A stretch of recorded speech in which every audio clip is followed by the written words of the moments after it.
If you like audiobooks or audio shows, check out a free trial of Audible. Just click the link in the description.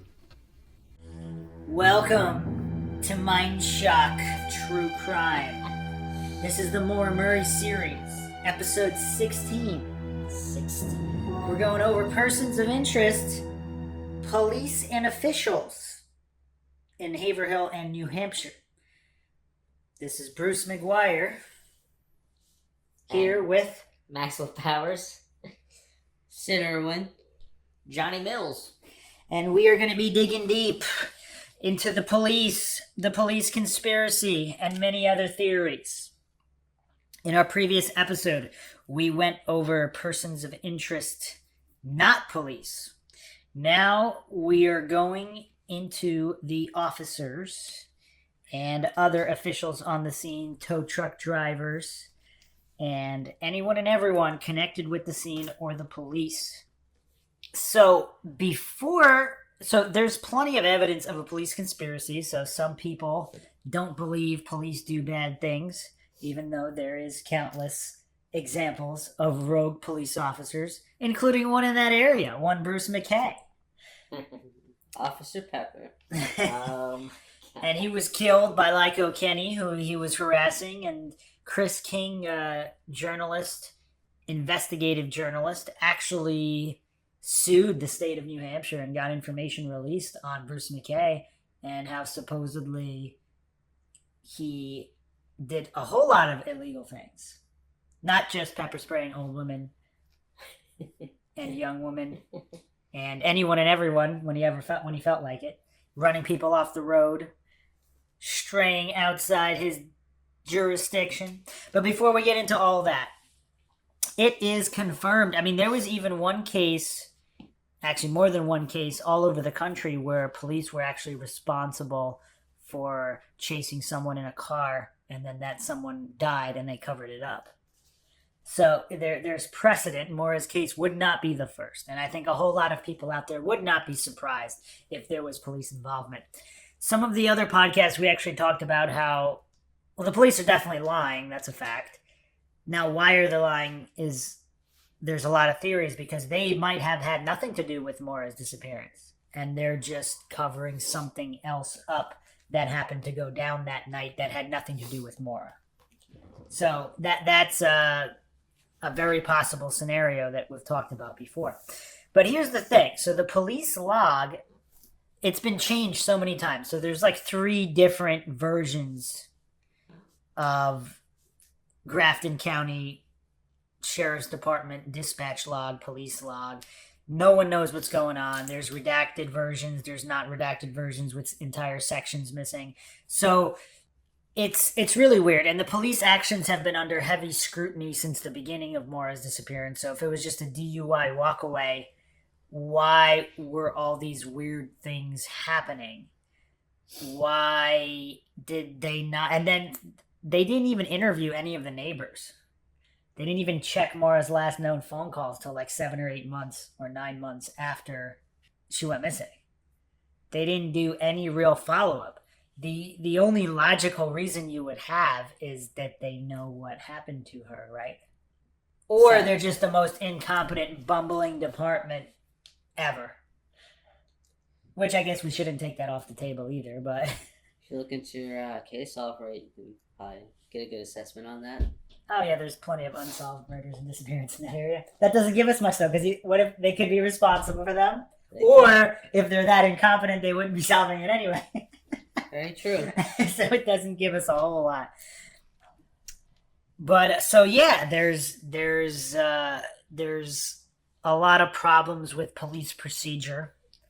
The first, be on the lookout for Maura, was dead accurate. So that leads credence to the theory that she encountered police prior to the Weathern Barn resting place of the Saturn. If it was really Maura up in New Hampshire, which we haven't confirmed 100%, because nothing in the case is 100% confirmed. So we are going to start with Bruce McKay. Norman Bruce McKay of Franconia. So before we get into the nitty-gritty, I'll point out again, McKay was known for operating outside of his jurisdiction. there were even police chiefs who called him, who pointed that out and told him to stay in his own territory.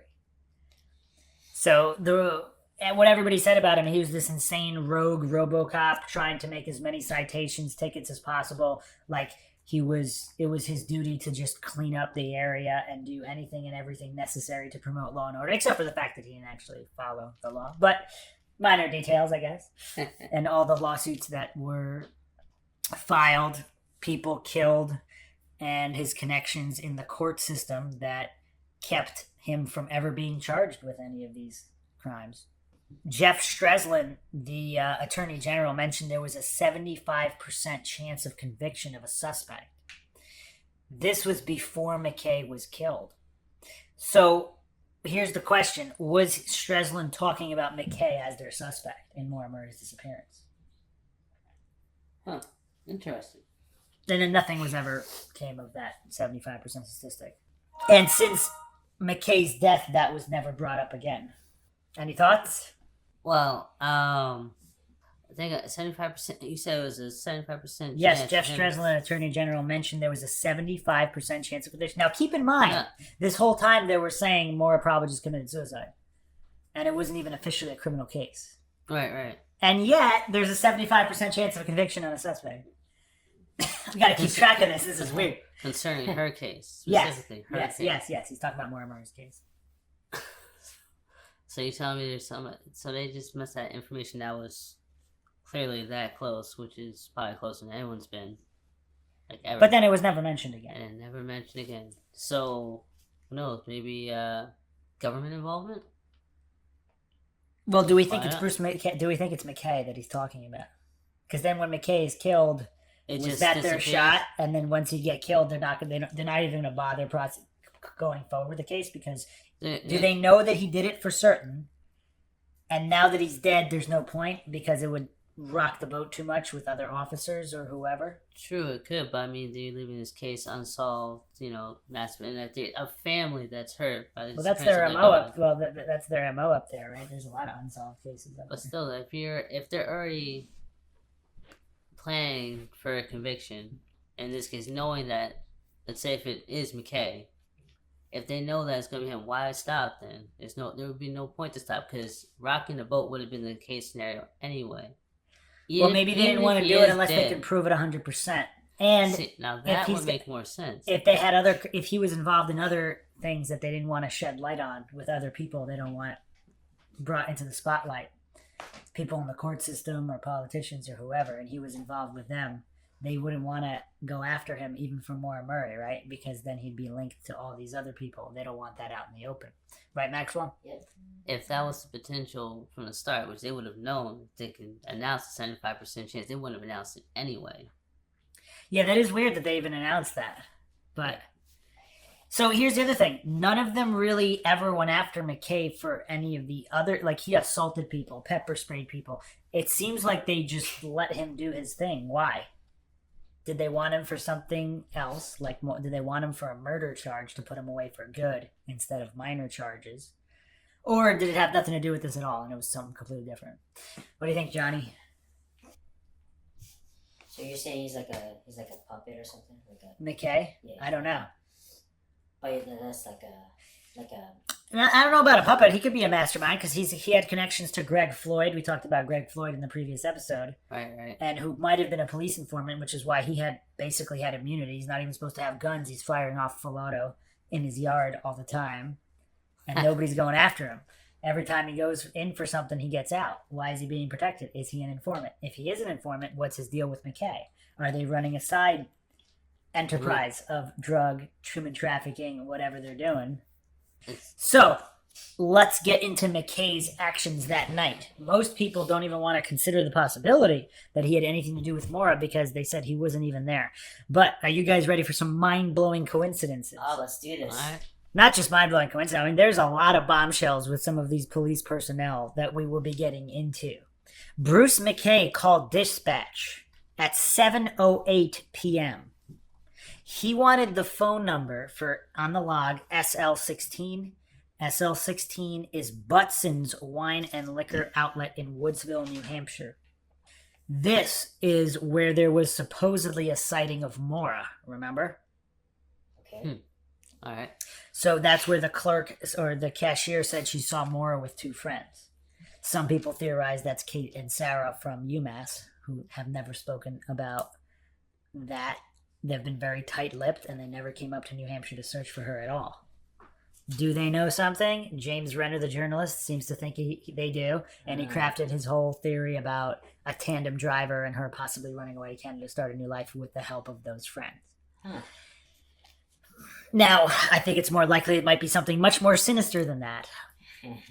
Either drug connections or whatever, or they did something to Maura at UMass and she was never up there. But here's the bottom line. Why is Bruce McKay trying to get the phone number for Butson's at 7:08 p.m.? If the accident happened at about 7:30, because Faith Westman called at 7:27 p.m. So if the accident happened around then, she would have been at Butson's at around 7-ish, possibly slightly before. Was someone else there? Did they see Maura there? Did Maura encounter police at some point before getting to Butson's? And they were already looking for her?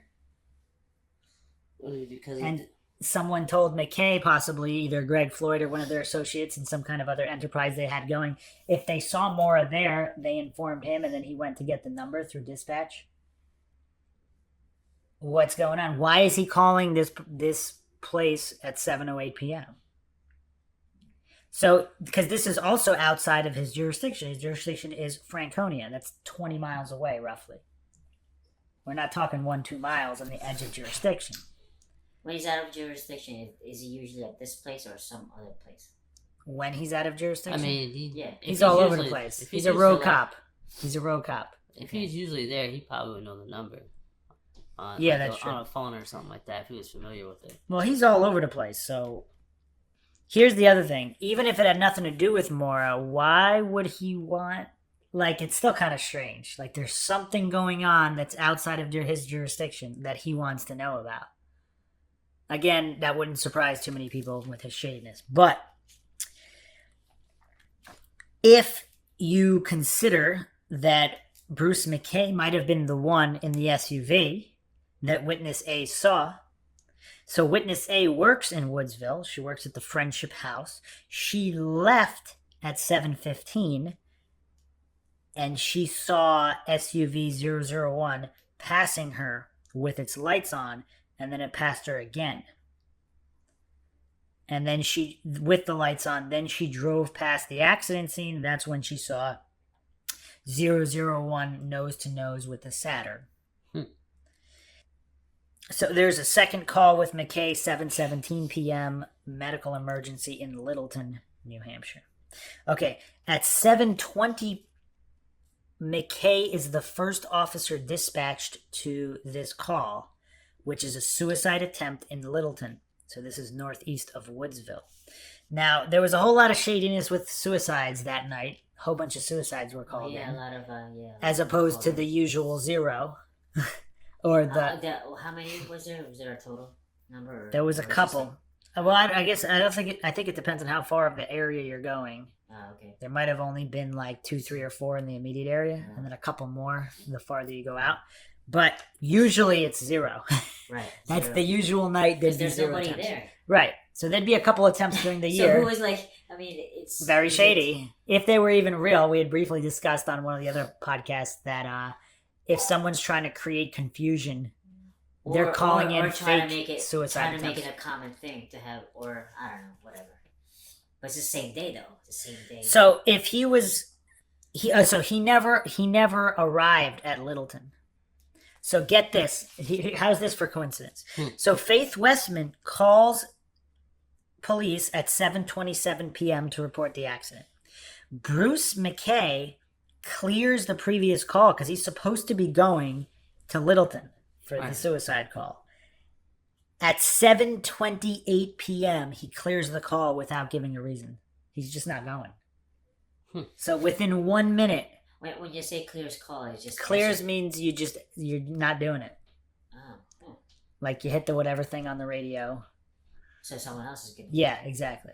So, Okay. So what's someone the else went significance there. of that? Like, what's that? Within 1 minute. So is he listening to the scanner Got it.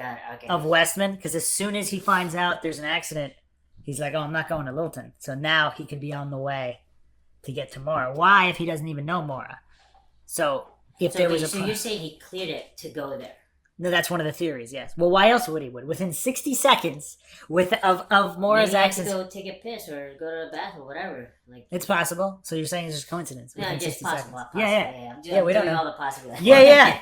Of course. Although I would think that he'd give the reason. I don't know. He's just going to clear for no reason. Unless he's currently. Now here's this. Now get I can this. see how that's suspect. Like, No, well, here's the most suspect thing about McKay. So McKay is the rogue, crazy cop who wants to make the most citations, the most arrests. Now, since he clears this call... okay, hold on. I see the significance. Let me finish. I forgot. Maxwell, let me finish. Right. Since he clears this call, Yeah. he's not on the log for over 2 hours.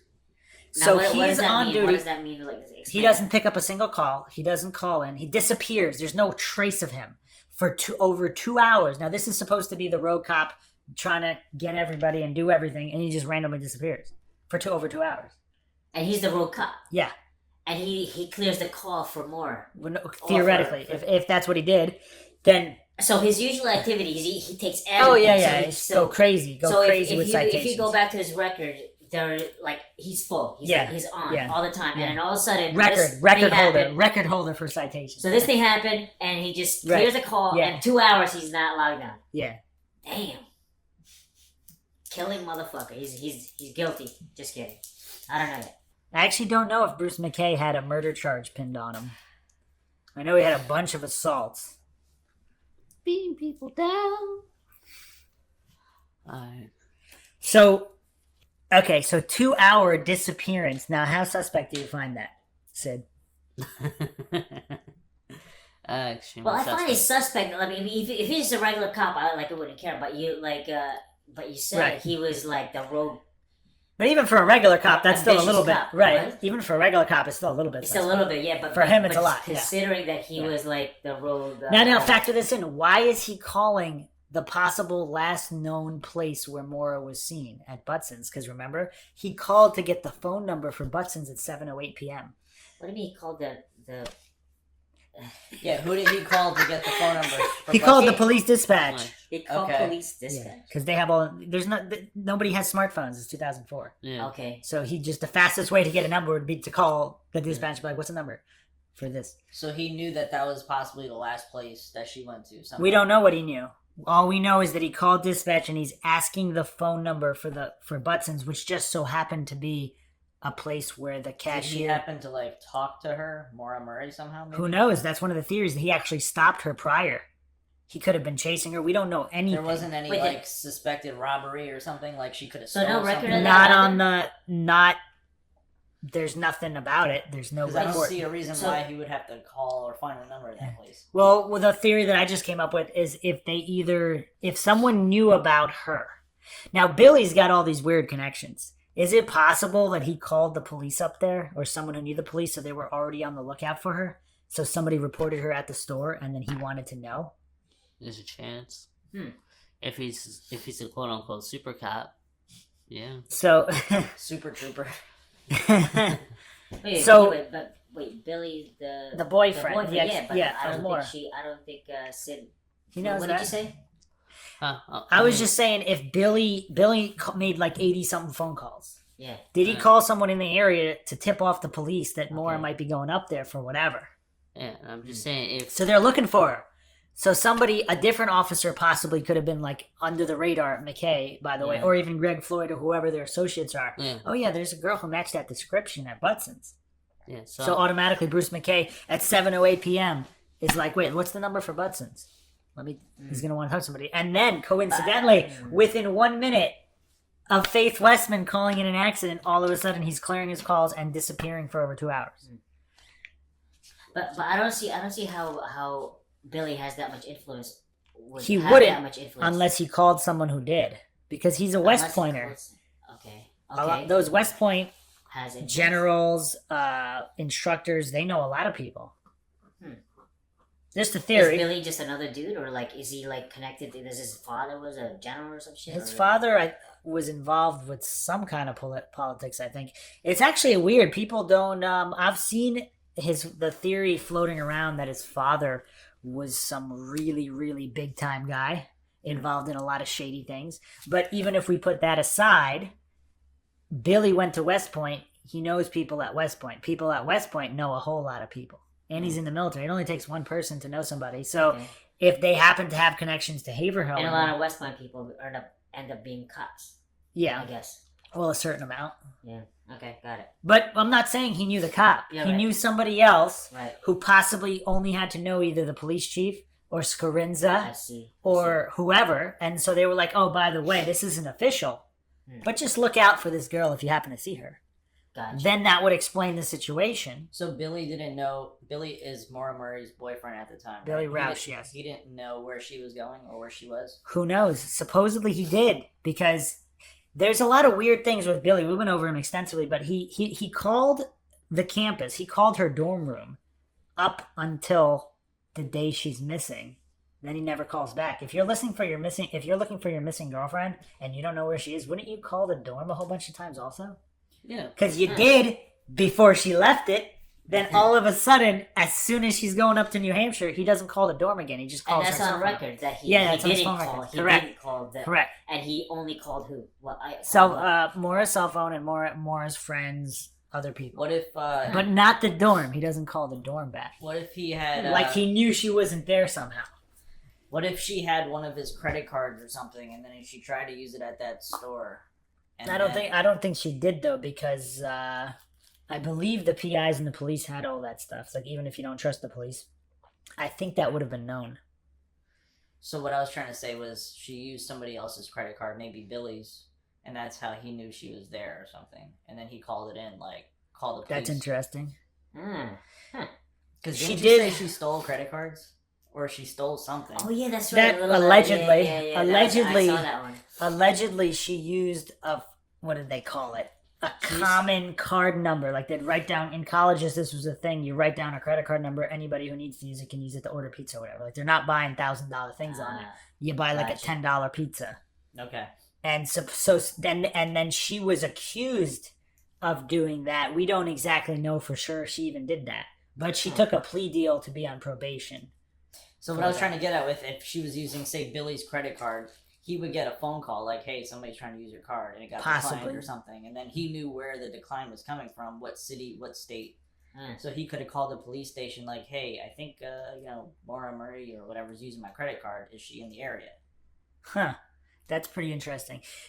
I think she's kind of smart though, and she withdrew cash, so it seems more likely she'd be using her cash. But I guess that's a possibility for a flag. Or even like maybe she bought gas. I don't know. Does it have a gas? Well, that's the station? other thing. So the gas was full, almost full. So she did get gas. Yeah. Well, again, we're going if this is even her, Yeah. because we don't have proof that it's her. But yeah, so strange. So back to McKay.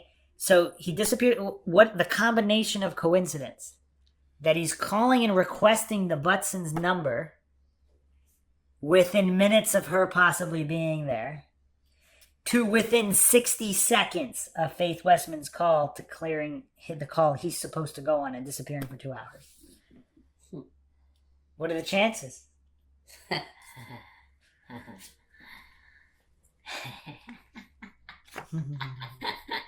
Sid? Wait, do we know what the police officer did when what he spoke to the Butson's place? What he asked about? Like, what did he call for? Monaghan? Apparently Monaghan went there within a certain period of time to check the security tape, and he did not see Maura there, and then that all got hushed.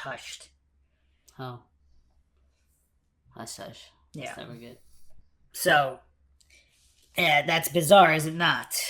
It is. So McKay appears back in the log at 9:35 p.m. So they're referring to him 44K off in the area of the motel, unknown reason. So dispatch is trying to contact McKay, and he does not respond. No other info available on this call. Oh, I have one thing with a question. Back then, didn't they used to have GPS trackers set up onto the cars? The vehicles? Some of them. And this is Haverhill PD with a low budget. So I don't even know if... I think they might have only had one dash cam and it wasn't in that vehicle. Oh, that's nice. It's hard to find information on it, but they didn't have a lot of money. And this is the middle of... this is backwoods New Hampshire. Yeah. So... But they might have, and if they did, we'd never see that information anyway. So... Yeah. So here's the other thing that's kind of weird. So Maura was supposedly going to stay. She was looking for lodging accommodations. Did she get to where she was supposed to be going and then Bruce McKay somehow found her? Or maybe they do know that he was at the hotel from the GPS on the car. Because they said he's near the hotel for an unknown reason. How do they know that if he didn't respond? So maybe they did use that. Because that's weird to me. For them to know something like that without actually having him signed in to officially state, hey, I'm over here. What if he's just doing... What if it just happened to be a coincidence? We just had shady deals to do at that time. Just happened to link. Oh. Here's the thing, though. Wouldn't McKay be doing shady deals on his own time? Because he's like, again, the rogue RoboCop trying to get as many citations as possible. True, but what if something went wrong? You had to be there. Okay, no, that's very, that's very, very possible. And has nothing to do with Maura. That's all very possible. I can't be too quick to write him off because this circumstantial evidence is pretty strong. I agree. I'm just saying potential chances. The circumstantial evidence is very strong. Especially knowing what everybody knows about McKay and the kind of cop he was. So yeah, all right. I like how you like bring all this information and like you almost have the guy. I know. Like every time, every episode, you're like, could be exactly, and like, the evidence is good. So like, it's kind of funny because like the evidence is good here, but so is it for all these other theories. Like, what about the red truck? Yeah, no. Well, here's the thing: did Greg Floyd have a red truck, and did he call in Floyd to be like, "Yo, Floyd, we got this girl, we got to wait, get." Did he have a red truck, or did you look at? I'm not sure. We went over on the last podcast. I believe some of these were unknown. May or may not have had it. Yeah, but Greg Floyd having a red truck is kind of like, can't you look that up or like, I don't know. Well, here's the problem. He could have had a red truck registered to somebody else. Like he also had all these criminal charges that even have a license. Like there was a lot of problems with finding out who had a red truck. Supposedly Jeff Williams had a red truck. Everyone had a red truck. Everybody has that. Claude Moulton might have had a red truck. He had an episode on a red truck.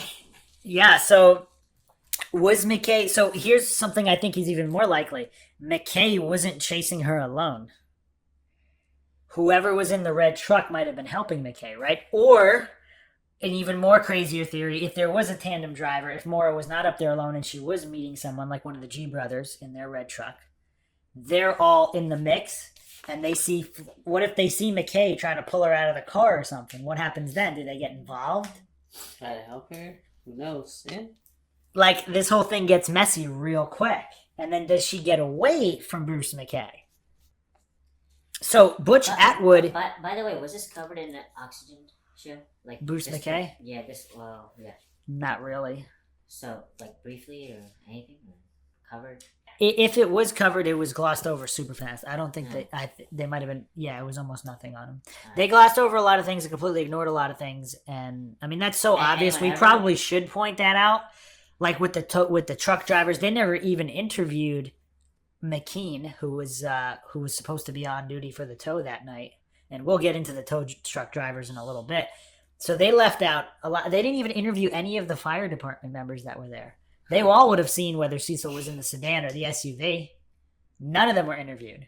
Oh, wow. That's weird. So here's the other thing that's weird. So Greg Floyd... All right, well, I might as well mention this now. So on a recent podcast, the 107 Degrees podcast, the finger was pointed at Rick Forcier. Rick Forcier? Rick Forcier. Huh, okay. You were the one that was talking to me about that yesterday.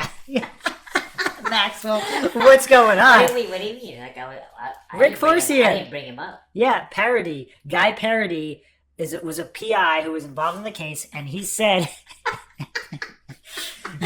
you were just telling me this the other day, but he was. Okay. Parody is alleging that Rick Forcier said that Maura knocked on his door. Huh. And apparently was in desperate need of having relations of some kind with him specifically. Oh, wow. So now again, there's no actual corroboration of this from anyone else other than Parody. Okay. So he's the only one saying this so far. We'll see what happens out of the woodwork. But Greg, so remember when he came out months later and said that he saw a hooded figure running at an intersection like 5 miles east of the accident scene? All right. Guess who lives near there? One of the cops. Mr. Greg Floyd. Oh, you were just about to say that, weren't you? Yeah. How close? Like right there on the corner. So like 10 steps to wherever the hoodie I don't know, 100 yards, 200 yards, whatever it is. I don't know the edges of the property and where exactly the dwelling on the property is, but right around that intersection. So is it possible Floyd and McKay are working together? She actually escapes and runs away, like they actually get her, and then she runs away. Or does Bruce McKay offer to give her a ride, and he's a police officer, so she accepts? Here's the other thing. Look at how he parked. So if he's going nose to nose, now here's something we haven't talked about. The tire track on the edge of the Westman's lawn. Oh. Damn. Who brought that up? I think Mr. Guy, the EMS guy, named Guy. I believe he mentioned it, or there was someone else, one of the first responders on the scene, and one of the PIs mentioned that there was a tire track cutting across the Westman's property. So what's McKay's MO? His MO is to cut people off, just like he did Lyco Kenny, and you can see this on video in his dash cam. Now, McKay has a dash cam. Huh. Although, I don't know about 2004. Wait, what do you mean cut him off? What do you mean? Like McKay's whole thing is aggressive driving. So if he was chasing Maura and he just cut the Westman's property to get in front of Maura. Okay. So she couldn't go away. She couldn't maneuver anywhere. Then he could have ripped her out of the car or whatever. Do you know what the tracks look like in the direction and then Maura's car, or like? They have not released the photos from the accident scene. Once again, how suspicious is this? Now, someone who has seen some photos of the Saturn, they say that there's one of the floor mats is like crazy ruffled and pushed into the corner, as if the driver was struggling to prevent being pulled out of the car. Oh shit! Which is pretty crazy. But again, we don't know when exactly that was done, so we don't know. We don't know anything. But the photos, if there was some kind of a struggle, and the photos show that, they're not releasing the photos. Cecil Smith took the photos from that night out. You could also probably see in the background whether he has the sedan or the SUV. So that's another reason they haven't been released, probably. Gotcha. So I don't know why they haven't been released. Supposedly they didn't even show them to Art Roderick, but on the Oxygen show. I'm thinking if let's say we go with the theory that McKay may have ran her down, tried to get her, she escapes, and Greg Floyd at some point, might be involved with this. That makes me wonder then about all the actions that would have happened afterwards, aka would Butch Atwood in the bus matter, all the witnesses seeing the sedan. Well, hold on. What witnesses? Because the Westmans, their story never stops changing. Oh no, I mean even you're saying the one that passed by Karen. Oh, witness A. Yeah, witness A. I mean. Well, she didn't see anybody at the scene, though, so yeah. McKay pulled her out. Oh, you mean where did they go? Yeah, I mean, I'm just saying... There would have had to be a second vehicle, like a red truck. Yeah, or something. I'm just saying, yeah, it would make anybody say... Because I'm just saying, even with Butch Atwood, because I mean, obviously you say he stopped and talked to somebody, but how can you talk to somebody if there's no one there, potentially? Unless you're trying to tell me... That is interesting, so... Someone was here's the thing, if Butch Atwood talked to her before McKay came and cut her off, because Butch Atwood was probably afraid of McKay. Right, but I mean, like, it was... What if they told him, this is the narrative you have to push, and you better say this, you better toe the line, Mr. Butch Atwood? I mean, yeah, if that's the case. And one of the PIs, Healy, the PIs, he said Butch Atwood was afraid of somebody, and he was not telling all he knew. Right, but did he stop to talk, allegedly stop to talk to her after her car had been in the accident? Yes, if there was an accident. Well, she was stopped, so who knows? Stopped. Well, here's the thing. What if stopped. McKay cut her off and attempted this thing? Then he saw the bus coming, so he drove off, waited for the bus to pass, then came back. Potentially that could have happened. I could see that. Like, we don't really know. We there's a lot we don't know. Then, of course, we have the Westmans, the guy smoking a cigarette. If that's the case, then she definitely could have easily tried to escape at that point. Yes. A lot of unanswered questions. Which then, who knows? She could have ran to the Westmans, probably closed his house around, been like, hey, I need help. Maybe I'm she being did. chased. And then maybe she could have got say taken anything there. about it. Yeah. I mean, we're going to extremes, but we don't know what happened, so we have to. I'm just trying to create timeline setup. Yeah. Potential. Yes. And Well, there's problems. Here's the thing. There's problems with no matter which theory you go with. Oh, yeah. There's problems in the timeline. So, like... Just for this It's- theory. Just for this theory, Yeah. working that timeline. With the knowledge that's supposed to be allegedly true. Johnny, what do you think? I agree with that theory. Johnny's on the ball. Johnny's the new Maxwell. Taking over. So here's another thing with Cecil Smith. So Cecil Smith, the first official officer on the scene. If he knew McKay was going on the way to that call and he didn't want to have anything to do with McKay, he might have just been like, oh, I'll just take an extra 17 minutes. I'll be slow. Because supposedly again, if you believe one of the rumors, he's shacking up with somebody at this time, and that's why he was late to the scene. But either way, if he thought it was McKay or knew it was McKay that was responding and he was late, but then, or he didn't know who was responding, then if he found out it was McKay, and McKay has his reputation, he's like, well, we don't want all this trouble. I better get there real fast. And that's why Witness A saw him going so fast and taking shortcuts. He passed her twice because he was flooring it to get there if he thought McKay was killing her or whatever, assaulting another innocent person. So that puts Cecil as the good guy. Good guy, Cecil. Trying to get there. And then who knows what he found when he got there. But he's running around asking, where's the girl? How did he even know it was a girl? Once again, we're going back. There might have been a previous stop where they got her license. Right. And they already knew who they were looking for. Or Billy called somebody and they put out an unofficial notice for state police and local police to be on the lookout for Maura. And then they found her. So if by the time Cecil got there, McKay could have already taken her. So here's the thing. If something got out of hand with Maura, like if he was assaulting her or whatever, he killed her by accident, he couldn't leave her at the scene because then that would all be obvious. Right. So then he had to get rid of her. And then at whatever point, if Cecil did learn the truth or suspected the truth, is he going to spill the beans on McKay, especially with McKay's reputation? McKay could have killed him, possibly. We don't know. We don't know a lot of what they think about each other. Same thing with John Monaghan, the state trooper. Why is he there? We'll get into him in a second. But, I was thinking about this. You couldn't have potentially taken her at the scene like that, per se. Maybe, because from a clip we just saw not too long ago, they had showed that the dogs had, searched about what? Okay, so the dog scent was based off of gloves, which she probably didn't even wear. There was also a second pair of black gloves, which were police issue.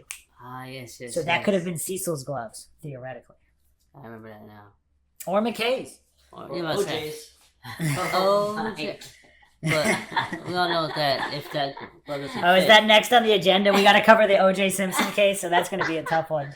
That's a tough one. That's a hell of a tough one. Well, at least he wrote a book about it to give us some clues. If he did it, this is how. It'll make the research portion slightly easier. Oh man. Okay, so once again, like, how many coincidences are we going to accept?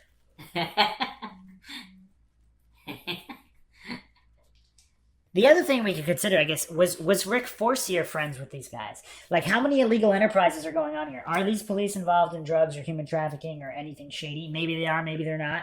Who knows? But if they are, how many friends do they have? Is Rick Forcier in the loop? Is Claude Moulton from the A-Frame in the loop? Because if they are, that would account for some of the insanity, right? with all the line changing storylines, crazy or afraid neighbors, police corruption. There's missing pieces here that have to be accounted for to make the whole work together. That could possibly be one of them. So again, we don't know what happened at the scene. Faith Westman originally said, man smoking a cigarette. So did Maura flee, either taken by McKay or flee from McKay, possibly on foot? We don't know. And then someone else came to the scene? Was the guy smoking the cigarette John Monaghan? Maxwell? It's a lot of unanswered questions here. It could have been John Monaghan. I mean, we don't know who was where when. Because nobody's talking and there's all these witnesses. So there's also a witness D. Oh, shit. Which John Smith has leaked a little bit of info on that. But there's witness... That'll be in a future episode, we'll go over witness A, B, C, D and link them all up. But, okay, so Fred Murray, when he spoke to the Westmans, supposedly they were arguing on whether it was a male or female at the scene. So we're not just talking about... So one of the theories was the dispatch log. Faith Westman's called, there's a man smoking a cigarette. Supposedly that could have been written down as man when she meant woman. And then the cigarette light could be the cell phone light. Right. And then that's the end of that. That's not the end of that, because Fred Murray spoke to the Westmans, and the Westmans couldn't agree with each other whether it was a man or woman at the scene. So Tim Westman thought it was a woman with a cell phone. Faith thought it was a man with a cigarette. And here's the thing. Tim Westman supposedly was not looking at the scene the whole time. Okay. So Faith is the one with the better view from the kitchen and the eyes on the scene the whole time. So Faith would supposedly be the better. She wasn't wearing her reading glasses. Was she wearing her reading glasses? She was doing... Well, she was working in the kitchen, maybe not. I don't know. Tim, I don't know. Tim was working in the other room, so he could have looked out the window. Who knows? So they're reading glasses. When people continued to ask Tim Westman about it, he stated, "We've been down that path too many times. It's worn thin." So he basically doesn't even want to talk about it. Okay, so here's the other thing. So Christine McDonald of the McDonalds, friends of Billy Roush, who happened to go to the accident site and start interviewing people. I mean, this is all... Wait, who's this? The McDonalds. The McDonald's. Yeah, so these are Billy Roush's friends from West Point. Okay. West Point professor. So they just decided to go to the area and start interviewing neighbors. How soon was that? Within 2 weeks. She interviewed both of the Atwoods. Well, it's Atwood, his common law wife, and Atwood's mother all lived there. Atwood's mother was the one who also was involved, worked at the police department. Oh, yeah. Another connection recently made. So before Cecil knocked on the door to Butch's bus, Mrs. Atwood heard on the scanner that they were looking for a girl. So this was before... She heard that? Yes, Mrs. Atwood. Who did she say that to? Christine McDonald. One of the interviewer. Billy Rush. The interviewer, yes. Damn. The interviewer. So she said that's that... like two weeks afterwards. Yeah. Mrs. Atwood heard on the scanner they were looking for a girl. So this is before Cecil spoke to Butch. Everybody knew... Cecil talked to Butch. Right. Because by the time Cecil went to the Westmans saying, "Where's the girl?" supposedly he got that information from Butch. But wait a second. Mrs. Atwood is saying that the police scanner, they're already looking for a girl. So everybody knew about Maura already. Huh. That's interesting. So again, this points to either there was a police encounter prior, or Billy or someone told all the police to already be looking for Maura for whatever reason, pulling whatever strings he pulled. That's where Billy Rush talking about what you talked about before, where he contacted some West Point dude or whatever. And then, of course, we talked about this before, the Be on the Lookout, the original Be on the Lookout from that same night was Maura's exact height. And the second bolo later was not accurate. It was a couple inches off. So if Butch Atwood saw her, he gave her exact height, or they had her license already from a previous stop. Or if someone said, "Watch out, look out for Maura." So that's pretty much the Bruce McKay situation, how it could interact with Cecil, Maura, all these other neighbors. And if everybody was that terrified of him, I guess they'd just go along with what he said, right? Because otherwise he'd make him disappear, right? He's a police officer. Yeah. He does whatever he wants. Got some influence and ties. Johnny, thoughts?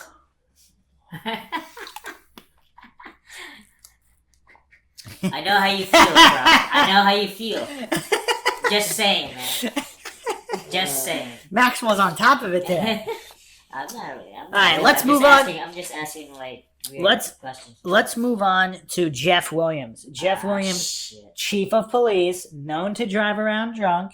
Like, what kind of case and what kind of town is this when everybody just knows the police chief drives around drunk?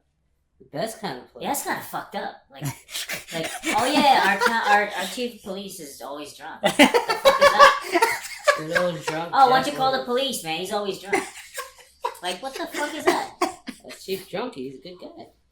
You drank with him last night at the bar. All right, so supposedly, once again, he's pulled out of the ditch that afternoon, switched cars with Cecil, allegedly. Here's a super suspicious thing. We mentioned this before. I'll mention it again. 7 a.m., first thing in the morning, hungover, drunk, Jeff Williams calls police dispatch supervisor telling him to call him. Is he trying to find some trace of something? In the dispatch lines. Why is he calling them and trying to, like, it doesn't make any sense. Why is who calling him? Jeff Williams, chief of police, Yeah. 7 a.m., right after Maura's disappearance, Okay. is calling the police dispatch supervisor.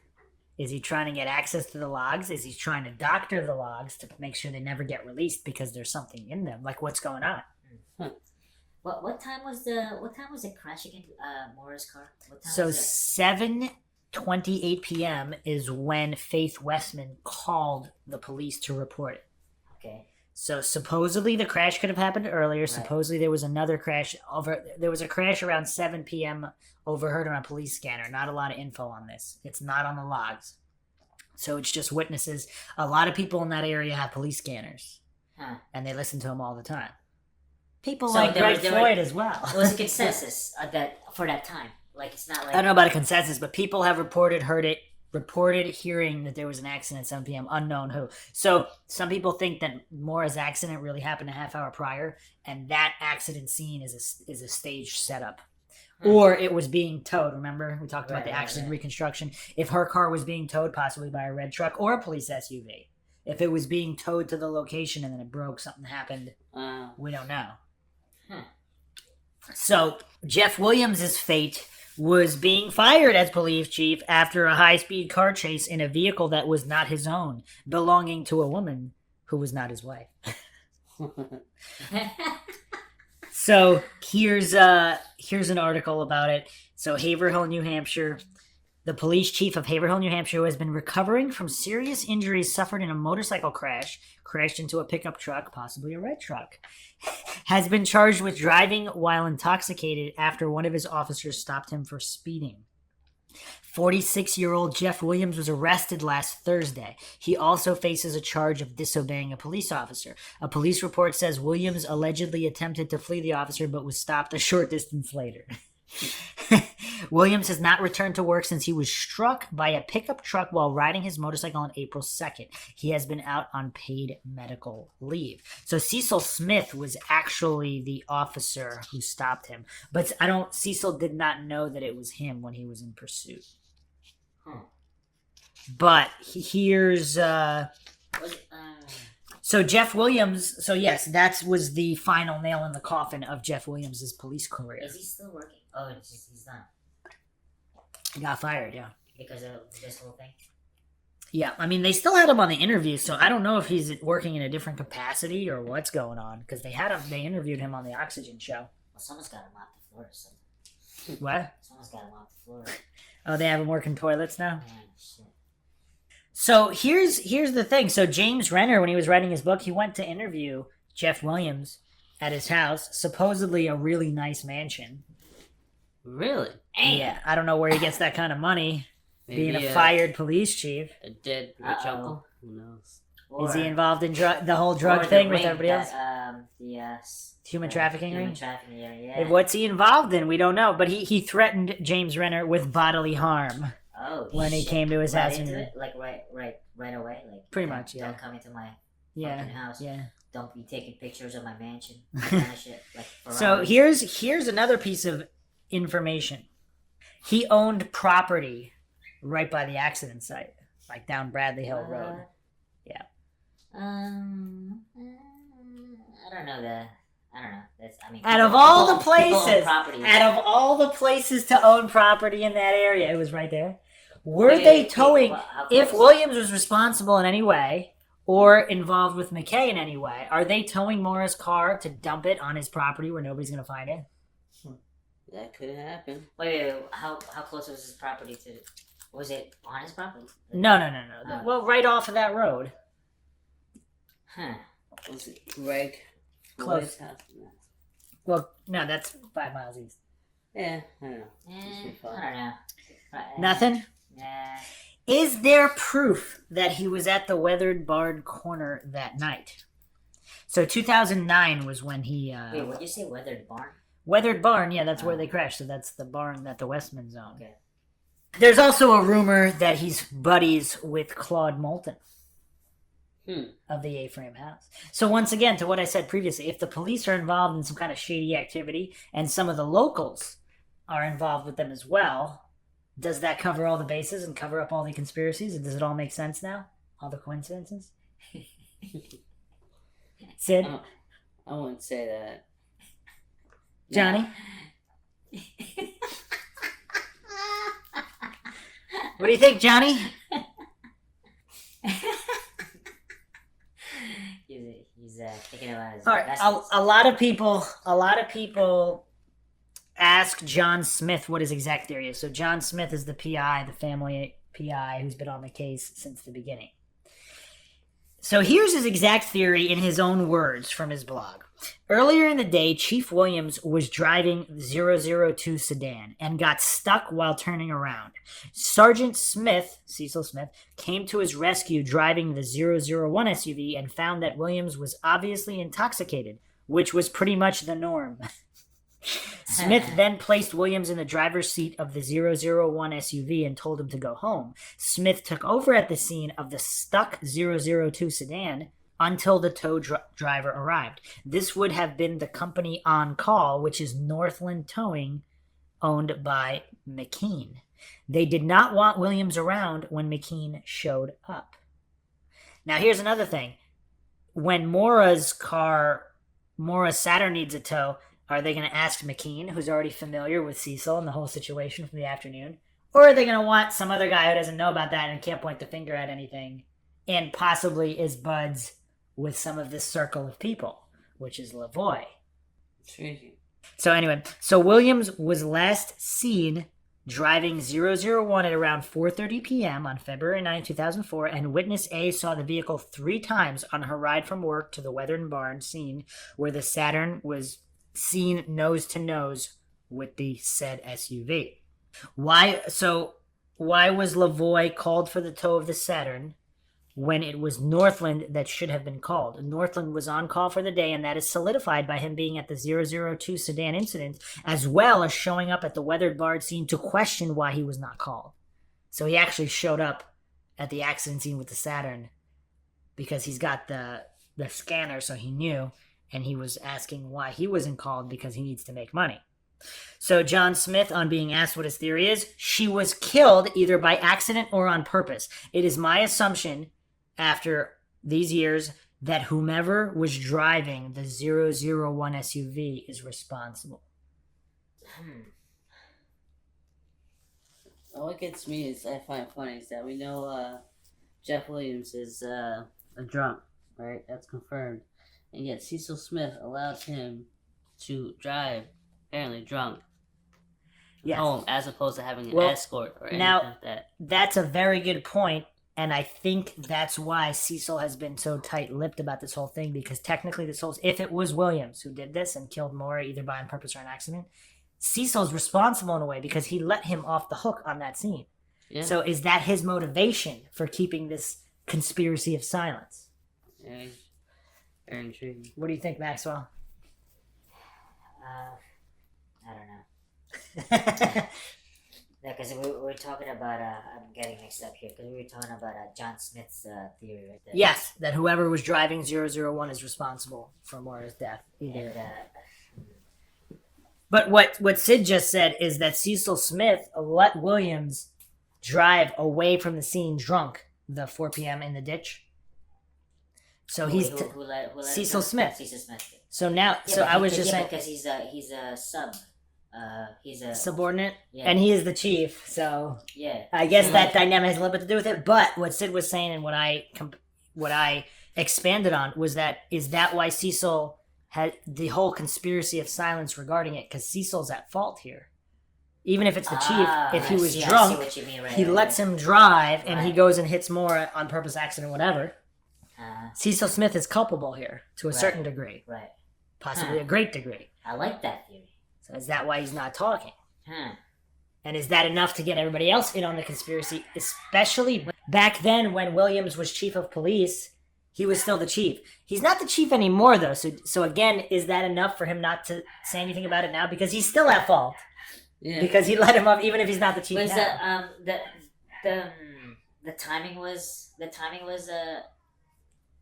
how should I say? Does it work? Like the timing where he pulled him over and then I don't know. As Sid pointed out before, everything with Butch Atwood, did Butch see her? Like, it's kind of tough. Since we don't know exactly what happened, we don't really know what the exact timing would have Okay. been. Because what if everything can, is can this skewed? be can this be uncovered? Right? Like if or I don't know. Just it's been a long time. Just saying like. I still I mean, think if you do the right interviews, would it come up like? Well, if you interview the fire department to see who was where what. Yeah. Well, I have more information on whether or not Williams was on the scene, Okay. which we will get to. Ah shit. So, and once again, so Chief Williams did not live there, near there on Bradley Hill Road, but he owned property there, and he did eventually move to that property, but not in February 2004. So his alibi, so to speak, is that he was having dinner in Woodsville. Okay. He bet. That was his excuse. Supposedly that's the same place, Shiloh's, where there was that dinner with the guys talking about arson. Wait, that was Williams's excuse. Well, not, it's his alibi is who's having dinner at the time. Huh. Although the exact time, I don't know if that was ever corroborated, whether he had time to leave, get Right. drunk at the diner, and then or get drunk at the restaurant. no one- Mind if he's chief of police. But they might no one at the know. diner was interviewed about whether he was there or not. I think they corroborated that he was there, but I don't know if they It was the right time period. Yeah, the exact time. You know, either way, he is chief of police, so. Here's the other thing, though. Some other people kind of bring up this crazy out there theory. So he's having dinner at Shiloh's restaurant, or he's drinking. What if Maura stopped there? Ah. Now there's a link. Wait, was it in the direction of the path or whatever? I believe like, so. of her path, Yeah, like, I believe it was, so. It was, Yeah. It was like south and then. I believe so, yes. So again, if they're involved in human trafficking or whatever, they're always on the lookout for people to traffic. Yeah. They're like, oh, here's an out-of-towner. Let's get her. And then this whole thing gets crazy. I wonder what the. I guess that's the right age. I mean, for human trafficking, like, what's the market for that? Like, what's. Yeah, all the way Like- up to like- 20s, I like guess. I guess 18, 30, right? 30s Like would 12. probably be 30s would probably be too old, I guess. But 20s, like- yeah, college age Like is fine. mid 20, 25, maybe the oldest, right? Johnny, you know anything What- about human trafficking? Yeah. Because like if you were trafficking humans like that, I don't know. I don't think I would go for a 29 or 30-year-old. Just wouldn't sell. Well, it depends if she looks really young or not. Hmm. Because no one will ever know. Gotcha. It's all about looks. Quality. I'm thinking it would be easier to traffic like 18, 19, 20-year-olds. Just saying. It's just, you know what I mean? Like less people would be suspicious. And if you do it right, like you could get them somewhere. All right, you ready for a bombshell? You guys ready? Bombshell it is. Come on. Here are the game changers. Was Chief Williams and John Monaghan, were they both at the scene? Were they arguing about jurisdiction? So, at the Wells River Motel, so this is the first 2 weeks after the disappearance, several locals approached Fred Murray. So, two older women came to the motel, and they said that they lived very close to the scene. So, within earshot. They heard two men arguing over jurisdiction. Huh. Interesting. They actually said jurisdiction. John Smith said he received information that there were two cops at the scene arguing. They were identified as a New Hampshire State Police trooper. The only known New Hampshire State Police trooper on the scene that night was John Monaghan. The other one is Chief Jeff Williams. So, two witnesses claim they heard John Monaghan and Jeff Williams arguing about jurisdiction. Okay. So now, if you're in John Monaghan's position and you have this drunk police chief arguing with you, what do you do? Like, he's in a tough spot, right? Right. Okay. So when Cecil Smith shows up, nobody's there. So what happened? Did they both leave? And what happened to Maura, if Maura was even there? Was Maura gone by the time they both showed up? Why would they be arguing over jurisdiction if it's just an abandoned car? Some interesting questions. Shoot. Well, if Jeff Williams did take her, you would clearly want control over the case. So, hold on. So Williams is drunk at this moment, right? Yes, and every moment, supposedly. And Monaghan is like out of it's not his jurisdiction. You see? Right, So well, the other thing that's interesting, we talked about this before, if they had gone just a couple hundred yards east, that would be federal land. That's national forest. That would be FBI jurisdiction. because what? That's national forest, which falls under federal jurisdiction. Shit. Okay. So were they actually trying to, like, it's kind of weird if they were towing it. Was the intention to get it into federal land for whatever reason? To get it out of Haverhill? Because the truth is in Haverhill? We don't know. Although technically it'd be better if the FBI got in for Maura's case because they would have the authority to investigate the police property. But we don't know anything about that. So if we believe this account, these witnesses are saying Jeff Williams and John Monaghan are arguing over jurisdiction.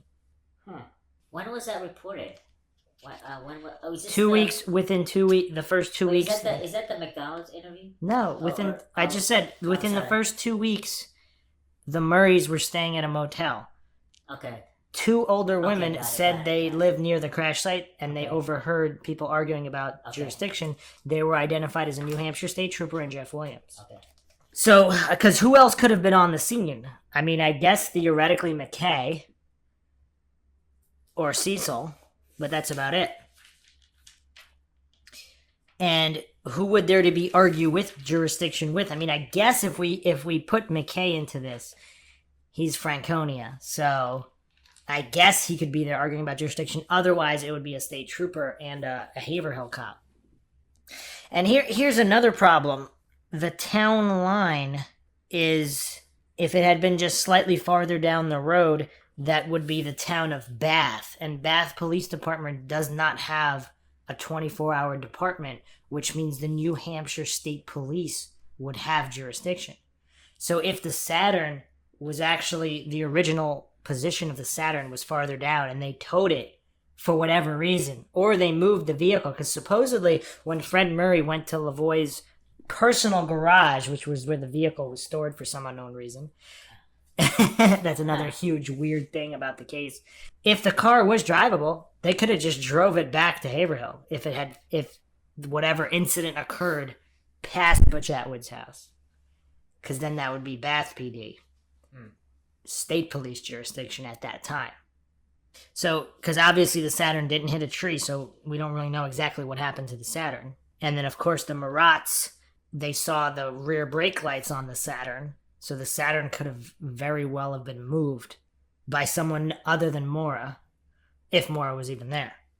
So here's the other thing. So Cecil Smith, when he shows up on the scene, there is no Jeff Williams, there is no John Monaghan, and there is no Bruce McKay, supposedly. There's no one at the scene, not even Maura. So that's kind of weird, right? Yeah. No one's there when Cecil shows up. And Faith, again, let's go back to Faith Westman for a second. Faith Westman never said she saw Maura at the scene. Maura, who placed Maura? What did she say? Man smoking a cigarette, the flurry of activity at the trunk. Figure, shadowy figure, yeah. Couldn't make it out. So, Butch Atwood is really the only witness. So if he's lying about Maura, like he's lying about other stuff, we have nothing. We have no Maura at the scene. He's Correct, done, he's right? deceased, yes. Yeah. Although I don't know what's to stop from people interviewing his wife. Yeah, right. Because he would And she was That's listening to the her. scanner, so I'm sure she knows a lot. I'm No sure one- she no knows one's a lot. interviewing her? Nothing that's been made public now, unless she made some non-public comments that have Mrs. never been Atwood. disclosed. Call us. What do you think about that, Sid? Johnny?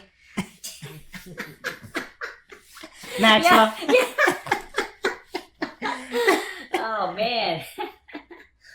Because when even Atwood, when he was first shown Maura's picture, we know it was plenty of times, he said, well, that could be her, but I'm not sure. And then several days later, the quote is, yes, that is definitely her. It's quite a big flip-flop.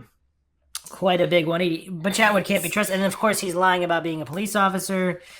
Then we have his weird connections to Taunton, Massachusetts. Butch Atwood, we can't just take his word for it. So we don't have Maura at the scene. I would say not even close. The best thing is the bolo. He's got this weird reversing the bus type thing, right? Yeah, he parked backwards, supposedly, which he hadn't done before. So, final thoughts on Jeff Williams, drunk police chief. Definitely someone to look into and be concerned about. Though I must admit, it'd be impressive for that man to sober up that fast and like clean up a mess if he was involved. Yeah, you mentioned that before. Yeah.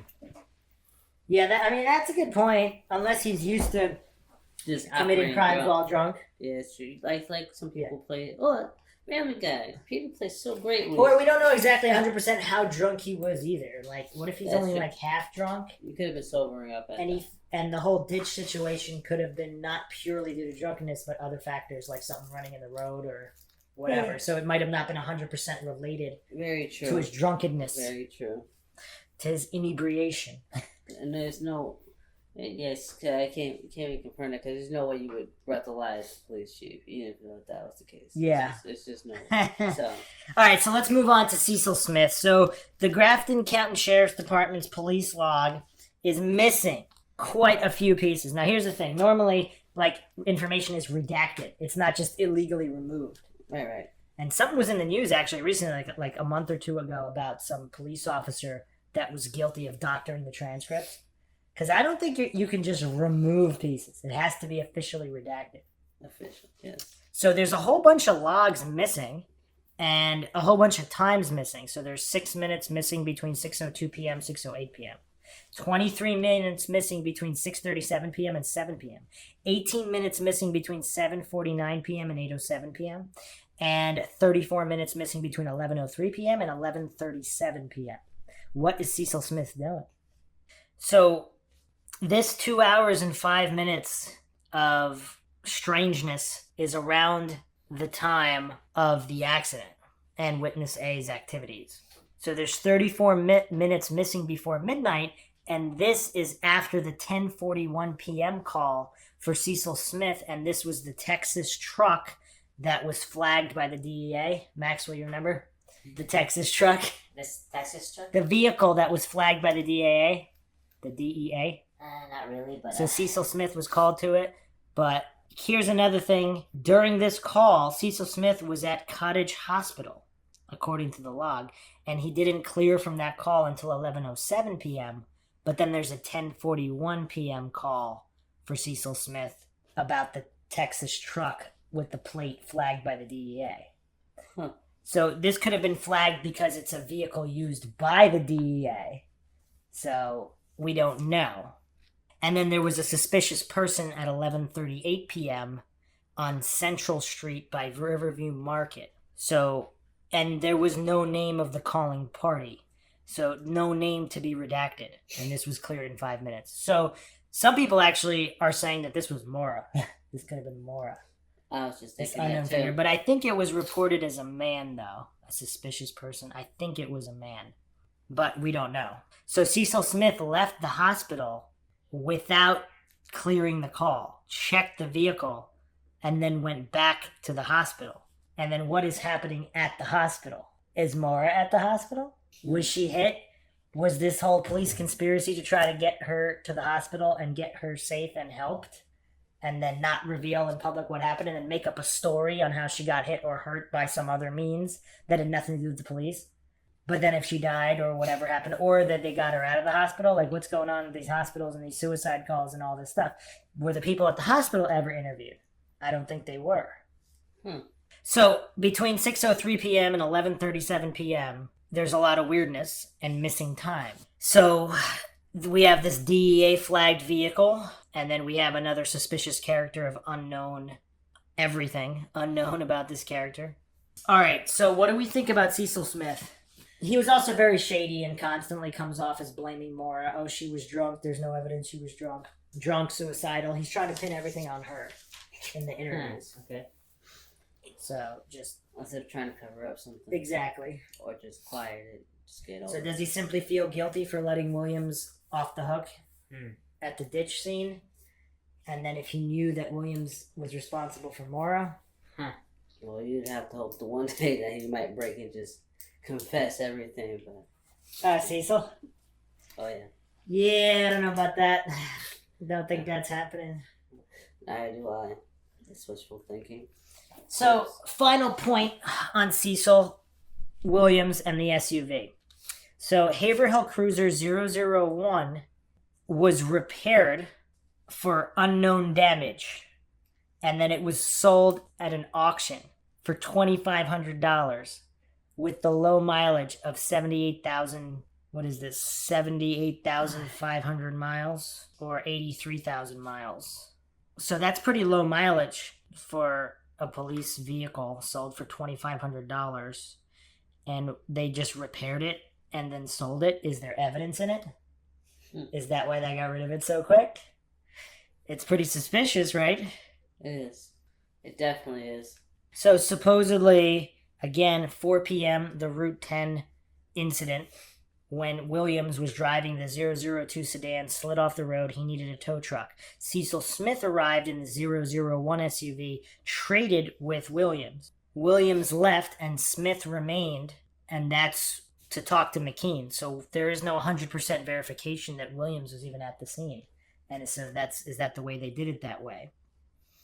So if Williams is now driving 001 SUV, so he'd be driving it from that point on after 4 p.m. So 1 month after February 9th, 001 was sent to the body shop for repairs. So this is in the annual report, the Haverhill Town report. Why is it being sent to the body shop for repairs and then it's being then sold off after? So interesting, is it not?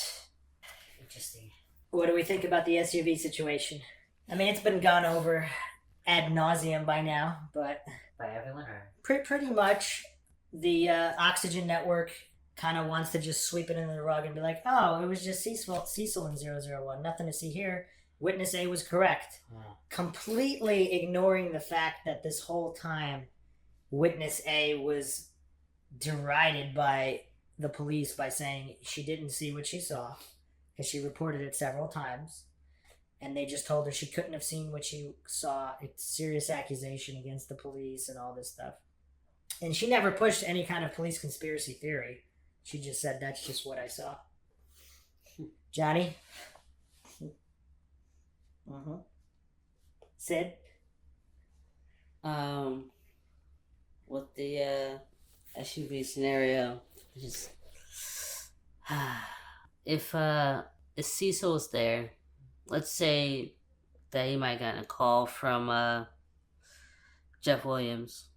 Cecil might have been there to try to cover up certain evidence or even check the scene, make sure that there might be nothing incriminating that could go back to Williams. Like it's in the pictures that have never been released? Nice. Yeah, Yep. things like that, potentially.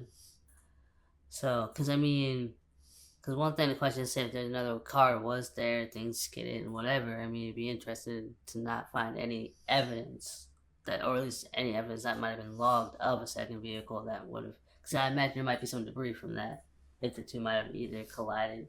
Because after all, they did say her hitting a snowbank, and that, which is supposed to be the official story, is extremely weird and impossible to have occurred. So it doesn't make sense how this car get there like that if it hit. Like From the Monaghan transcripts of the Oxygen show, Art Roderick asks if Cecil was in the sedan point blank to John Monaghan. Right. Monaghan responds, I believe he was. That's something I'm not 100% on, but I think he was in the Crown Vic that evening. For some reason, they decided not to air that on the Oxygen show. But that's John Monaghan pretty much admitting. I mean, he leaves the door open, not 100%, but Cecil was in Sedan. And then obviously, if they had bothered to interview the others, they would have known. So that's the final word on the SUV. All right, so Monaghan admitted basically that Cecil was in the Crown Victoria. Left a little bit of a way out. So here's the biggest problem with Monaghan. So in the couple days right from that night onward, there was a lot of secrecy around Monaghan's presence. Like, he wasn't even admitted to be on the scene. Scarinza didn't say he was on the scene. He actually lied, saying there was no New Hampshire State Police trooper at the scene. And Monaghan didn't sign off in any kind of official capacity. So this was all unofficial, under the radar, super shady. And Monaghan never really talked about it. So the only way anybody knew he was ever at the scene is Butch Atwood said that after he went looking, Monaghan showed up at the scene afterwards, later in the night. And then there was the other witness who Monaghan pulled up next to, and she told him about the red truck. And she actually knows Monaghan. So now he was outed. So now they have no choice but to admit that he was on the scene. And I think that was 4 days afterwards where they finally admitted that. So so Fred Murray was constantly pushing for Monaghan's name because he also felt that he was partially responsible. Like, why didn't he look east? Like, why is he so shady? So You're saying he looked at him as a suspect? Fred Murray, not necessarily a suspect. Well, I think so, but just in he wanted to hold him responsible. Like, why didn't he do this? Why didn't he do that? Like, where's more? So after he got mad about that, and the New Hampshire State Police officially said that there was no trooper there, that's when Fred Murray got mad at law enforcement. Because before that, everything seemed kind of more amiable. And then after that, that's when he started getting mad. And then obviously later he sued the entire state. But also law enforcement kind of got annoyed with Fred Murray at this point as well, because he called them out on the New Hampshire State Police thing, the trooper. So what are the So here's the other thing, major bombshell. John Monaghan actually went on to become the chief of police in Franconia. Coincidentally, that's where Bruce McKay was a police officer. This is all the same area. And one police officer who worked in Franconia under Chief Monaghan stated, "My chief was the first person on scene of the Maura Murray accident." Who said that? One of the police officers. That Monaghan was the first. Yes. So John Monaghan became the chief of police of Franconia. Yeah. One of the Franconia officers said that my chief was the first person on the scene. Which is not true. We don't know who the official narrative. Cecil Smith is first on the scene. Yes.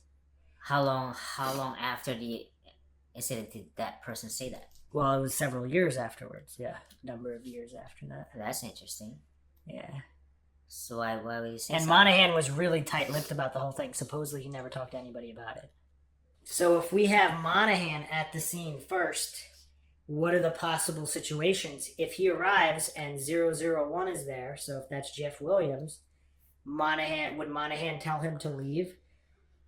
Like, what was on the police scanner, too? Like, is it known that Williams got pulled out of the ditch, or did they keep his name off the scanner? Because of all the missing pieces in the log, it's possible Williams being intoxicated, or even just Williams' name is in the log, that he got pulled out of a ditch, and that was just deleted. Not redacted, but just completely removed. If that's the case, it's possible that Monaghan was aware of that. And they knew that Williams was driving around drunk.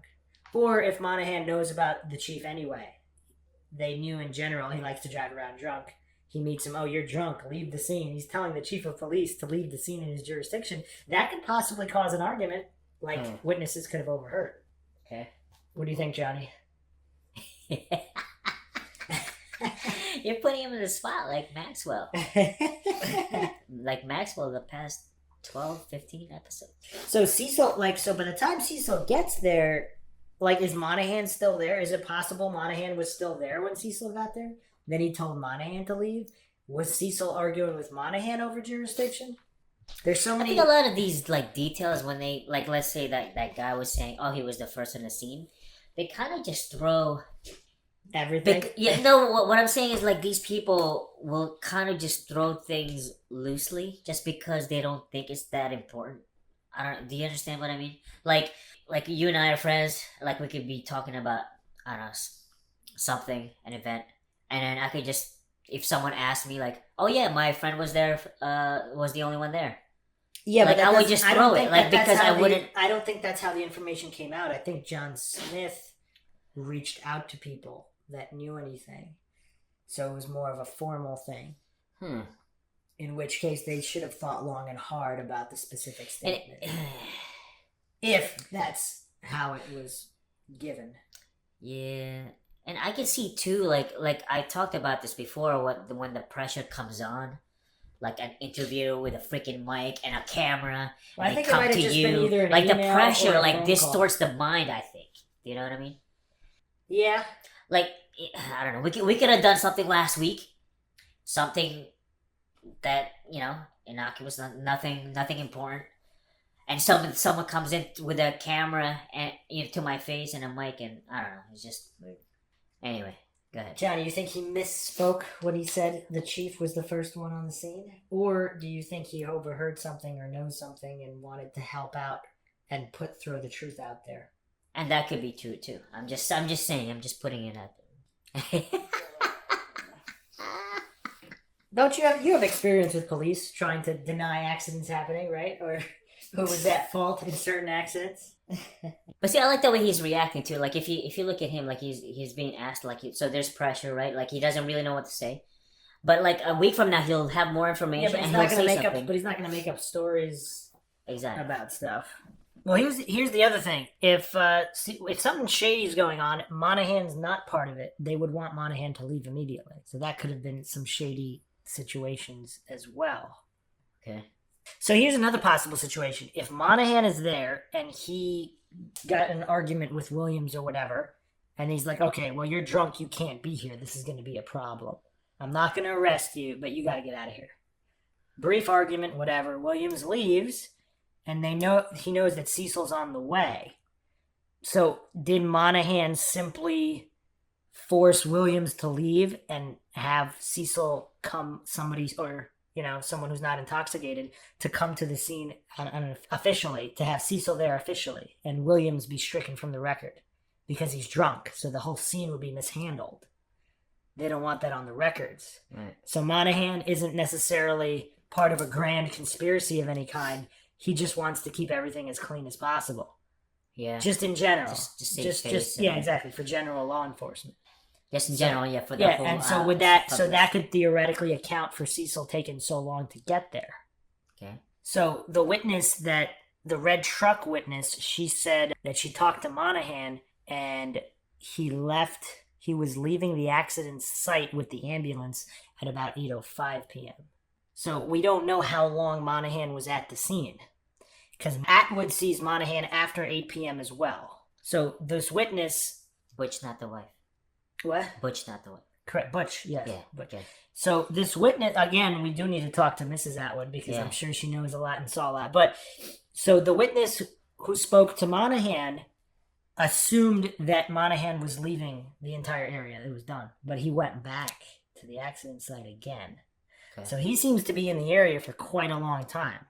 So Atwood himself was driving around looking for Maura, which is another weird thing because Cecil tells Atwood, let's go look for Maura. So would you tell, if you were the first officer on the scene, would you tell the person who last saw Maura alive, oh, let's go look for her? Because what if he does find her and he wanted to kill her and he didn't kill her, now he can kill her? Like, it's kind of weird. Interesting. And then, again, we mentioned before on the Oxygen show, Cecil, without being asked, he immediately says, Butch Atwood, who I didn't know. Why is he even talking? Nobody asked him if he knew him. He was trying to cover. He was trying to cover. He volunteered that information of who I didn't know. Yeah. This was on the Oxygen show, you said? This was How weird did it sound when he just kind of interjected as if he's nervous. Well, Well, supposedly. when you first saw it, did you find it suspect? Oh, or hell did you- yeah. Yeah. Like right away, so Oh, yeah. without knowing that you did. Yeah. Well, he's very squirrely, and he has some kind of a nervous disease or medical condition, so he Okay. can't speak in public very Okay. well. I mean, he didn't really come off that bad though. Like he didn't come off that much worse than, let's say, Williams. Williams seems weird too. Monaghan was put together pretty well, and he seemed kind of honest in the interview. That was first impression, but I don't know. All of this stuff is looking suspect too, although it could just be suspect in the way where he just wants to cover for law enforcement in general, not a specific wrongdoing. So we don't have exact times for Monaghan, but he could have been at the scene for quite some time. I mean, over an hour, so we don't know. So Atwood comes back. If Atwood gets back 8:20, 8:30, and that Monaghan is there. And Monaghan, they also apparently looked for footprints around the accident location and even in the woods a little bit. Okay. So that could have been Monaghan and Atwood together as well. So we don't have any exact times. Now, there's also conflicting information on whether Cecil Smith called the tow or Monaghan. So I think Monaghan called the tow, but they specifically did not call Northland Towing, which was McKean's towing company. That's the towing company that's on call. They called Lavoie's. And obviously the Oxygen Show never interviewed McKean. How strange. Don't they want to know what's going on? What do you think, Johnny? Johnny? Well, how do you view this whole tow situation? No thoughts? All right, so that's pretty much Monaghan. So what do we think of Monaghan? Because if he's scanning the, he's getting called in, because he's not in the immediate area. So he's getting called in, he hears about the accident, so then he goes there to offer assistance, whatever. I mean, it's not really a big situation. Like, if it's a DUI walk-away, the whole thing is just kind of weird. Yeah. They have all these officers responding. Like, supposedly it's not a big deal. What do you mean? Supposedly it's not a big deal. If it's just a DUI walk-away from a car. Yeah. Like, they have so many officers responding. You got state trooper. Well, it is. You got It's a big state with lots of land and trees and. They got a lot of trees in New Hampshire, really? Maxwell is astute tonight. Astute. Come on, Johnny. You haven't offered any theories. I mean, we're going to get into the tow situation a little bit more in a bit, but just to finish up with these officers. So, the other Haverhill police officers, there's an officer, Byron Charles. He also happened to live right on Bradley Hill Road. Which is. Right there, by the accident site. Huh. Now, there's really no info on him. I don't know if he was ever interviewed, but he was on duty later that night along with another officer named McKay. I guess he likes his money. And Cecil was still on duty throughout the night. So McKay supposedly made some comments about the odd accident scene and things not adding up that night, especially with Cecil Smith. Nothing further, no interviews. I mean, obviously, I guess he was gag ordered by the police not to talk about an open investigation. But just strange. I mean, these guys should have been interviewed as well. But moving on, John Scarinza, New Hampshire State Police Commander. He denied that a trooper was on scene for several days. And then they just did not want to release his name. He also pushes the suicide narrative pretty hard. So you can't blame Fred Murray for thinking that these police are just trying to shift the blame away from themselves, regardless of whether it was an officer responsible for her death or not. They just failed to investigate. They supposedly didn't search east. They didn't check with the neighbors. All the report logs are all messed up. They're not releasing the photos from inside. They didn't release the ATM video forever. So Scarinza's pushing this suicide narrative. Some people say it's a little bit of more nefarious than simply pushing a narrative. So supposedly law enforcement told the family when they arrived in Haverhill, February 10th, 2005.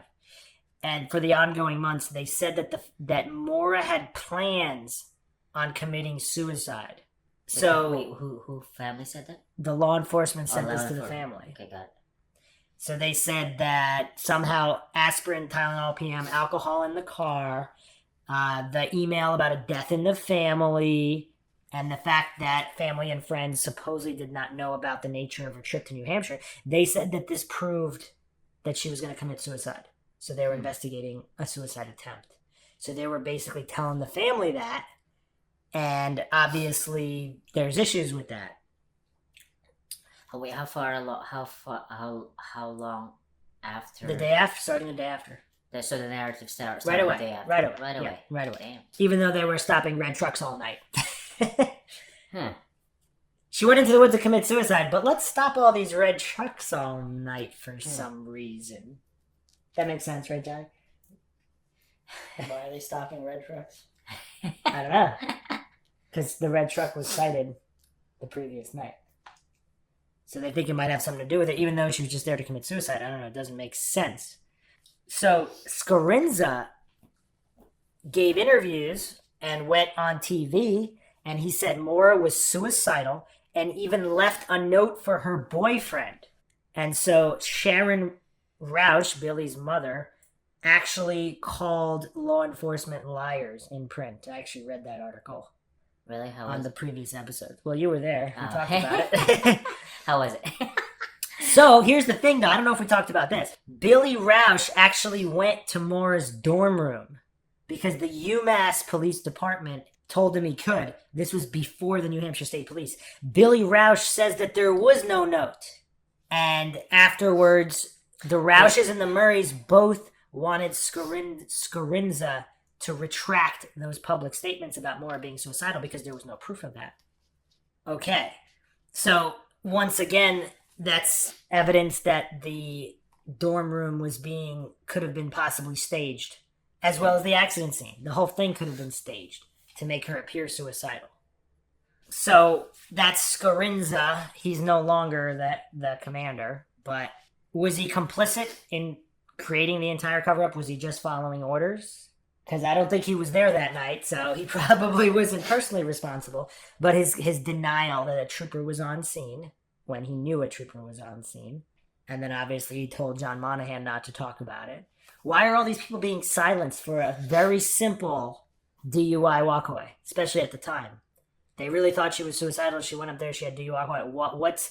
It's like they're behaving as if this is some crazy murder investigation with high profile suspects, right? Nobody's allowed to talk about anything. What difference does it make? It's a DUI walkaway. I'm out of car. It's weird. The whole thing's weird. So let's move on to the towers. McKean actually went to the weathered barred corner because that was his tow. So earlier the afternoon, of course, he pulled Cecil out of the ditch, or if he switched with Jeff Williams, we don't know. His statement only mentions Cecil, not Williams. So if Cecil had told Williams to leave quickly, McKean might not be withholding information. He might not have seen Williams and didn't know that Williams was on scene. Or he did, and he doesn't want to mention it for whatever reason. The other thing to be pointed out is the drive time, because he'd have to go faster than 100 miles an hour if he was at the... Well, they don't want to answer where Cecil was either. So there's no... Supposedly he was at the police station, but he could have, if he was somewhere else with a woman, whatever, to get to the scene quickly, or we don't know where he was. So this is from Cold and Holfield's blog, From the Catcher in the Lie, on McKean. A couple hours prior to Maura shaving off the snowbank in the Westman's front yard and subsequently losing control of the Saturn and spinning out at the weathered barn corner on Route 112, Cecil Smith had a minor vehicular incident of his own. Sometime just prior to dusk, Cecil Smith, due to black ice conditions, lost control of his police cruiser on County Road in Haverhill, New Hampshire. He called the wrecker service that was on rotation that day, Northland Auto Repair. McKean, the owner-operator of Northland, responded promptly and professionally and reliably to Cecil's call and adroitly extracted Cecil and his vehicle from the ditch. Fortunately for Cecil, but maybe not much for Maura, it was a minor slip-and-slide incident, and as a result, Cecil was not injured, nor was the police cruiser he was driving damaged. Perhaps if you're inquisitive, and most aren't sadly, you're curious as to what Haverhill police cruiser Cecil Smith was driving that had to be extracted from a ditch at dusk shortly before Maura Murray vanished a couple hours later. If you guessed the 00 SUV, you guessed wrong. It was not the 00 SUV, even though it was winter. Remember, in episode 4 of Oxygen Network's The Disappearance of Maura Murray, Cecil Smith was asked what vehicle he was driving that evening when he responded to the incident at the weather-barred corner, and he agitatedly recalled it was the 001 SUV, and the reason I know that is because it was winter. Just real quick, also in response to Witness A's statements on 001, the Haverhill police repeatedly told her that that 001 SUV was not in service and was not commissioned at all. That was their narrative up until the Oxygen show. Then everything changed. It was 001 SUV, and the reason I know that is because it was winter. The logical implication of the statement is that Cecil customarily used the 001 SUV in the winter versus the 002 sedan. The implication of his vague reasoning is that the 002 sedan was garaged during the winter because it's winter, and therefore during winter you only use the 001 SUV. It's a no-brainer, right? Wrong. Even though it was winter, it was the 002 sedan Dick McKean of Northland Auto Repair extracted from the ditch on County Road at dusk that fateful day. Imagine that. You learned it here, not from Oxygen Network's The Disappearance of Maura Murray, even though it's presumably the end-all, be-all now when it comes to the Maura Murray case. I learned of Dick McKean's revelation from Karen McNamara and decided to verify and vet it for myself, as any good investigative journalist should do. So I gave Dick a call, and yes, I have the phone records to prove it, and a certain select few have seen those records, John Smith included. Thank you, Karen, for bringing it to my attention. If she brought it to the attention of Texas Crew Productions and Oxygen Network, and I neglected to ask if she did, but she did spend 3 hours filming with them. And why did they not reveal this important and relevant information to their female demographic audience? Editing is both an art and a science, right? If Karen informed the aforementioned parties, they made a conscious decision to edit it out rather than highlight it. After Dick McKean retrieved the 002 sedan out of the ditch, Cecil Smith drove away in it. Does anyone remember this being mentioned in Oxygen Network's The Disappearance of Maura Murray? You didn't see it or hear it mentioned because it wasn't. In fact, correct me if I'm wrong, but I gather that Dick McKean wasn't even interviewed by Maggie Freeling and Art Roderick of Texas Crew Productions. Apparently, they determined without ever speaking with him that he had nothing important to add. I beg to differ. I consider this information vitally important. Any earnest detective would. Any worthwhile investigative reporter would. But entertainers wouldn't, because Dick McKean, like Tim and Faith Westman, is a no-nonsense, hard-working, industrious individual who lacks entertainment value. He's boring, and that's not an insult to Dick McKean, by the way. I respect Dick if for no other reason than he took my call and wasn't defensive in the least, and that's more than what can be said for Cecil Smith, who never returned my calls a couple of years prior. You can have some Mossad agents check my phone records, fellas, if you don't believe me. See, NSA surveillance or Mossad surveillance, Harvey Weinstein, can be a benefit to us as well as a detriment, just like the internet. I interviewed Dick yesterday, and I liked him immediately, just as I liked Karen McNamara immediately. The people of New Hampshire are growing on me. The cops of New Hampshire, at least some of them, not so much. Who knows? Maybe my wife and I will settle down there in a few years. On second thought, maybe not, considering the fate of Tommy Conrad. Everywhere I go now, I'm looking over my shoulder for the assassin who executed Tommy Conrad in his driveway. That execution was a message, and those who sent it are violent, highly dangerous psychopaths on the loose to execute again and again, if that's what needs to be done. Another thing of significant note here is Dick McKean informed me he was stepped over that night as the scheduled wrecker service, and yet inexplicably and without proper explanation, and despite the fact that Cecil Smith availed himself of Northland's services just hours earlier, Mike Lavoie was chosen to come tow Maura's Saturn. McKean was not happy, and so after hearing the call to Lavoie on dispatch, he decided to drive his wrecker to the weathered barn corner to determine why he was being poached. He never got an explanation.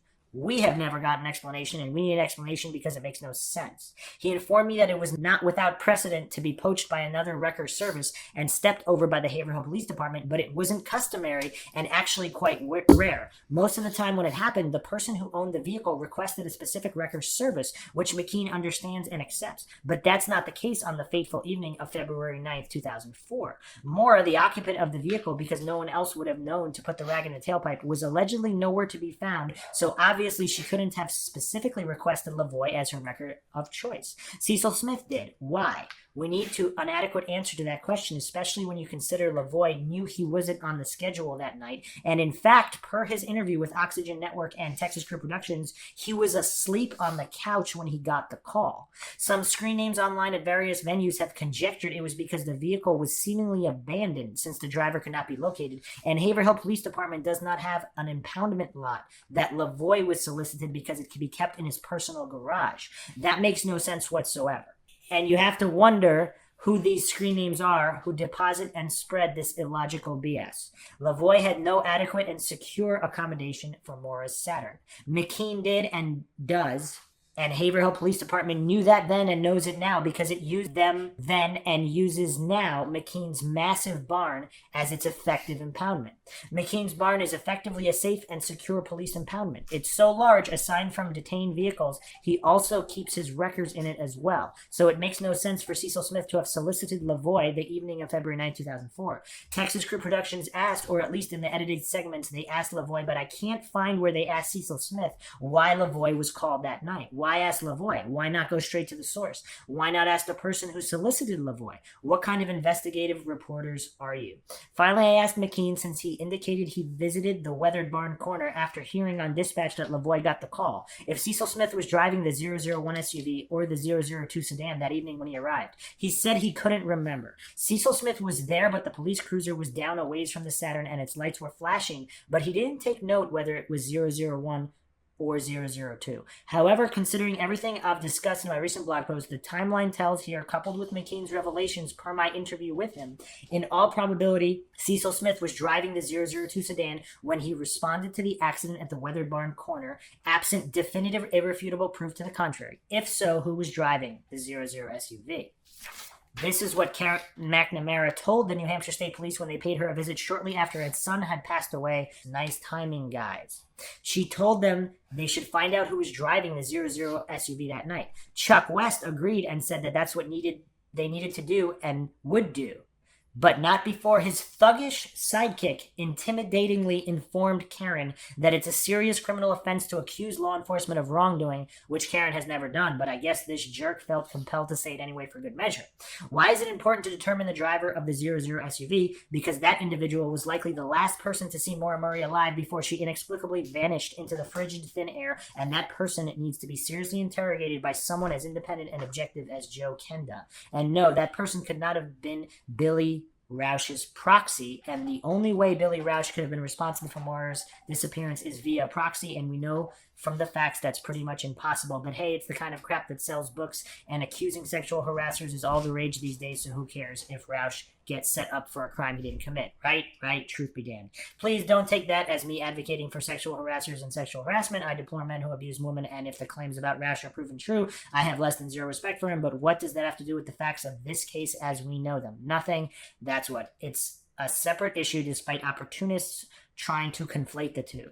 Okay, so again, we disagreed with that because Billy's phone records are highly suspect and his whereabouts are unknown in the week after. So if Maura was still alive, he could have been responsible. So again, Lavoie takes the Saturn to his personal garage, which is very interesting. Did we mention the rag in the tailpipe? We mentioned that, right? You said it, yeah. So just a quick... So the EMS guy, Mr. Guy, supposedly his partner was the one who noticed the rag, and his partner has never been talked about, never been interviewed, or I think he might have been interviewed, and he said, I would help if I could. And Guy himself, when questioned, said, the scene looked pretty odd to me. So supposedly Guy's partner is related to Faith Westman. And then, of course, there's the oddity about Cecil telling everybody about the rag in the tailpipes, like the Westmans. What about the rag in the tailpipe? Just, I don't know, kind of weird.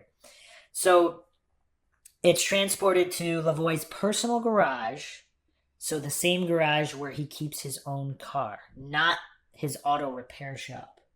So very, very weird. So on Friday the 13th, Fred is brought to the garage. The car is unlocked. And so Fred gets the spare key, starts the car, and it starts the car no problem. They also have Fred remove the rag himself. So if there were any fingerprints on the rag, I mean, the whole thing's kind of weird with the rag.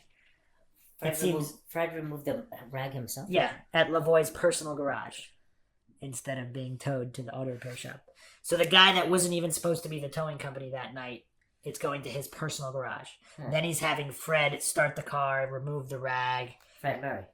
Yeah, but there could be evidence on the rag. There could be a killer's fingerprints. So what happened to the rag? Fred removes the rag. I mean, I'm guessing it's still in police custody, but... So nothing is really documented. They put the car back in the garage. So How weird is that?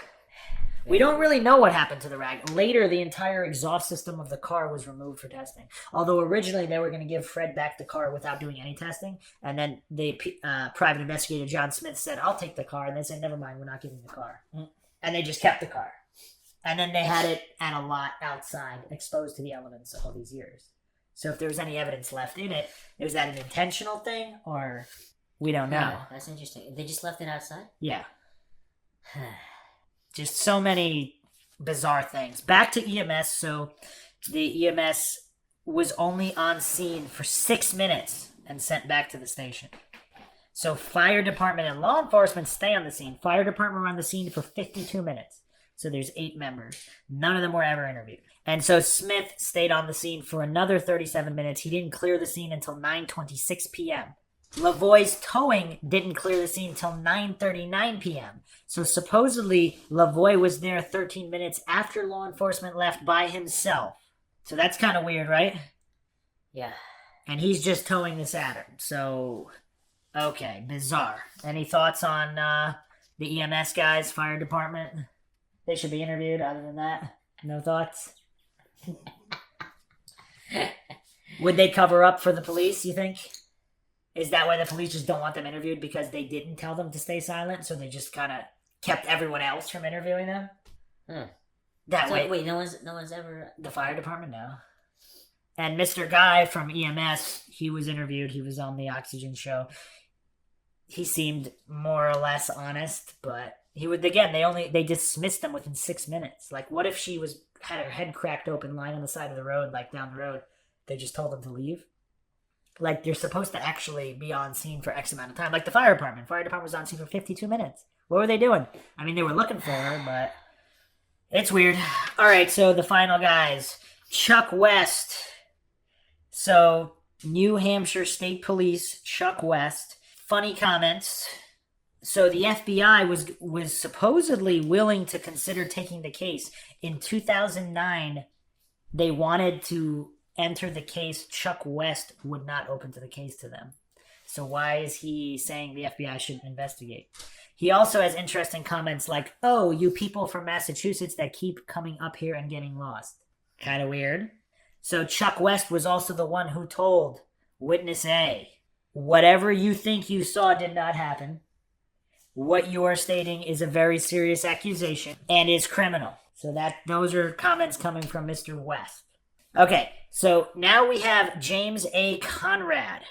So James A. Conrad was a New Hampshire State Police trooper who worked on the Maura Murray case, and he had some interesting comments to say about Maura. So James A. Conrad threatened to kill fellow state police troopers during events in 2007. About what? It was related to his wife separating from him. So he gave a resignation at the barracks after being accused of entering his ex's home and then threatened to pull another trooper's gun to force them to kill him. Death by cop. So this is according to court records. So Conrad was even chased by the police. They pulled him over. In 2008, Conrad was awarded a $1.5 million judgment by a jury after suing the state for wrongful imprisonment during this encounter. Yeah, he got 1.5 million? Supposedly. So let's go over his comments first. So on Facebook. Oh, shit. This is actually from him? Yes, August 23rd, 2015. Based on what discussion? What was the topic?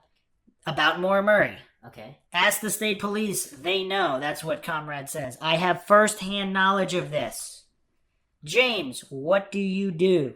I worked on Maura's case when I was with the New Hampshire State Police Major Crimes Unit. Okay, so that's police in that area. The New Hampshire State Police. And they know who, as you said, who took her? Conrad responded, yes. That they know who took her. The citizens of New Hampshire should demand answers. Okay, so now they're asking, since you are blowing the whistle here, is there something that prevents you from sharing? Can you share with the PI? Conrad responds, I hope that is the case. The family deserves the truth. Why would they not want this person caught? Conrad responds, I don't think that's the case, but you must realize that the Attorney General's office will only take on a sure thing, a win. It's about numbers, sadly. I suspect that Maura is buried under the suspect's new house. Why the state police hasn't obtained a warrant to excavate the area, I don't know. They have probable cause based on statements made by the suspect himself. I have retired and no longer work for the state police, so that is a question that should be asked of them. More specifically, Russ Conte, he was the unit's commander. You have to realize that prosecutors don't like to take chances and would rather let someone go free before losing a case in court. After all, it's their conviction rate that matters. I'm being sarcastic, of course, it's the truth. They will never admit that.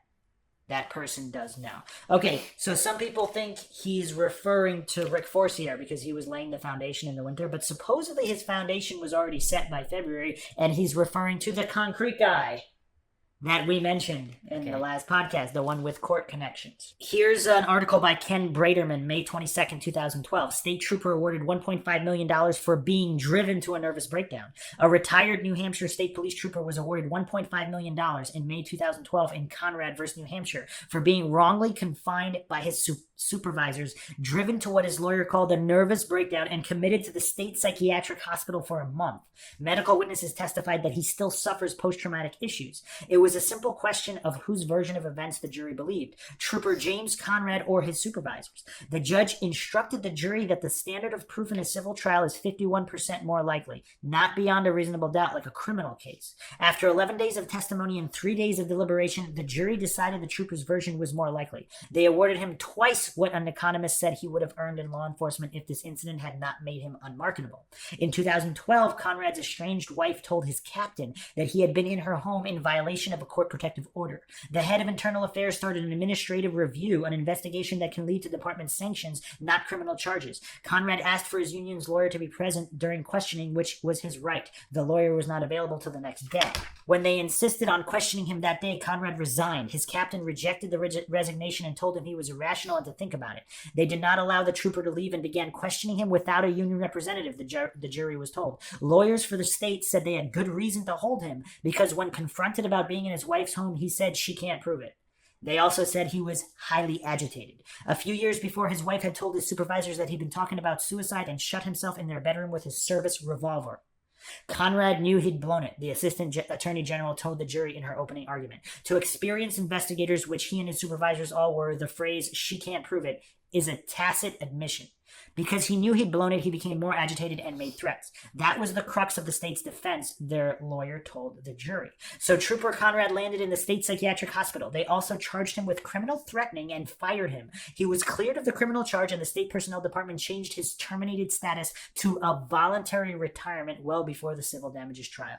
Conrad's lawyer said civil damages for Conrad's ordeal would be the final step in clearing his name. The jury agreed. News reports quoted jurors who said they believed Conrad and state's case was weak. However, this was supposedly overturned. Concord Monitor, July 9, 2012. New Hampshire State Troopers $1.5 million false imprisonment award overturned. A Merrimack County Superior Court judge this week vacated a jury verdict awarding $1.5 million to former state trooper James Conrad, ruling the state police had immunity from claims they had falsely imprisoned Conrad in 2007. Judge Larry Smuckler said in his order that state police officials were immune from the claims because they acted within the scope of their duties and with a reasonable belief their contact was lawful when they held Conrad against his will at police headquarters in November 2007. The order set aside the verdict of a Merrimack County jury which awarded Conrad $1.5 million in May after deciding the state police and Mark Meardeck, the former state police lieutenant who tackled Conrad, were both liable for falsely imprisoning the trooper during the November 2007 incident. So apparently he didn't get the money. So if the money was used to silence him and he didn't get it, why isn't he talking now? So he just made the comments that the New Hampshire State Police know who did it. But now he's not talking, and supposedly he didn't get the money. So, what do we think about James A. Conrad? Was he telling the truth, or was he just trying to say that to get more money? Because he was disgruntled, as some people have postulated. And then if he didn't get the money, should he come out and say it? What do you think, Maxwell? I don't know. All right, well, here's time for the biggest bombshell, possibly. So, James A. Conrad, the state trooper, not to be confused with Tom Conrad, unrelated. Tom Conrad was murdered in 2005 in front of his mother's house. September 28th, 2005, Thomas Conrad, aged 54, died as a result of multiple gunshot wounds outside his home in North Haverhill, New Hampshire. For what reason? What was it? Well, nobody knows. It's an unsolved case. The rumor was Tom Conrad was friends with one or more of the suspects, and he was silenced because he was supposedly going to talk. That's the execution style murder. Maxwell, we talked about this on some of the previous podcasts. Yeah, I remember something like But that. here's the bombshell. Who were the first law enforcement officers to arrive at his murder scene? Oh shit! Do you So know? this is a rumor, Shit. but the locals said, or the Cecil. rumor is Cecil. the rumor is it's Cecil Smith and John Monaghan. Okay, what was That's the rumor. where was this one? This was in North Haverhill, in the same general Okay. area. Now, So this hasn't been corroborated that it was those two. Again, But- it's not the greatest coincidence ever because Cecil Smith is a police officer in Haverhill, Yes, so he would of arrive. course. And if it's a murder, that's not a DUI walkaway. It makes Yeah. more sense for Monaghan Yeah, to come yeah. assist at a murder scene. right. Possibly, he doesn't have. I mean, we don't possibly, but not at the Saturn accident site. So, okay, so it was just kind of weird. So this is a year after Maura's disappearance. You know, I see this town. I don't know for sure, but I just don't see many police officers in that town. Do you know what I mean? Like, I just see. Yeah, there was a couple. Yeah. right. So it's Williams, like, I don't- Cecil, McKay, and Jeff Williams is the chief, and I mean, there's probably like And 10 Charles. officers total And taking Byron Judge. shifts with. no, it's like 5 or 6. That's It's it. like 5, 6, or 7. Yeah, that's it. Okay. But anyway, out of all, it could have been the other 4, but it was Cecil Smith. So a slight coincidence, but whatever. So here's where it gets tricky. So this Tom Conrad, he was in construction. Okay. He was in what? So he was in construction. Okay. So he built patios, stone walls. He was a mason. And did he know someone who is responsible for more? If a lot of these people are the same people. So if he's responsible for laying down the cement, that kind of thing. No, if he just heard someone or knew something. So basically, Tom Conrad and his brother had a logging business. Tom Conrad left that business and worked at a quarry in Piermont. This is also the general area where Rathbun made his sighting about Tim Carpenter with the barrels of blood and Maura's clothing was found. That was in the Piermont area. So Tom Conrad would have known a lot of these people. So police arrived to find Conrad dead on the ground from multiple gunshot wounds after they received a 911 emergency call from a female resident at the home at 9:24 p.m. And his mother was a librarian in Pike, so this is in Haverhill. So this is from the Armchair Detective blog. This question has always haunted me. There have been many rumors surrounding Tom Conrad's murder being tied to Maura's disappearance, so I decided to look into things and found some interesting things. Of course, this is pure speculations, but in order to find the truth, you have to search. At the time of his murder, Tom was presently employed as a stonemason for Hilltop Quarries. Now, Hilltop Quarries is located in Piermont, New Hampshire, just off Route 25C. What's interesting is that 25C runs across Highway 91, the same highway Maura was traveling on. What's also interesting is that there's a Citgo gas station on Route 25. Is it possible that Maura was running low on gas and took an exit to Route 25? What is also interesting to note is the Hilltop Quarry flagstones were extensively used for both Loon Mountain and Stowe, Vermont, 2 locations tied to Maura's disappearance. Is it possible that Tom Conrad knew what happened to Maura because it was someone he worked with who was involved in her disappearance? Did he work with one of the Loon Mountain 3? Was he planning on saying something? So that's the implication. If you've watched the Oxygen series in the last episode, Tim and Lance mentioned emails they received back in 2015. One of the emails says, Tommy Conrad was killed in front of his house for not keeping his mouth shut. This was emailed to Tim and Lance, kind of taunting them because they were making a trip down there to Wait, investigate. when was that email to them? They received in 2015. 2015. So 10 years. 10 years 10 after. years after. However, Tom Conrad's brother, if it is his brother, replied on June 26, 2018, and this was never given to the cold case unit regarding the email. No one I know of called my brother Tommy. He was also very good at keeping his mouth shut. And the house was not his. So he basically criticized that email with inaccurate information. If that's his brother. But he's someone with his brother's name posted that. So, what do we think of Tom Conrad's murder? Is it connected to Maura Murray? Why are there so many unsolved murders in that area? And we keep seeing the same names. How many more? I mean, there's quite a few. That's going to be in one of our future episodes. We're going to go over missing persons and murders in that same area. town. In that area, Damn. somewhere in Haverhill, yeah, but in that area.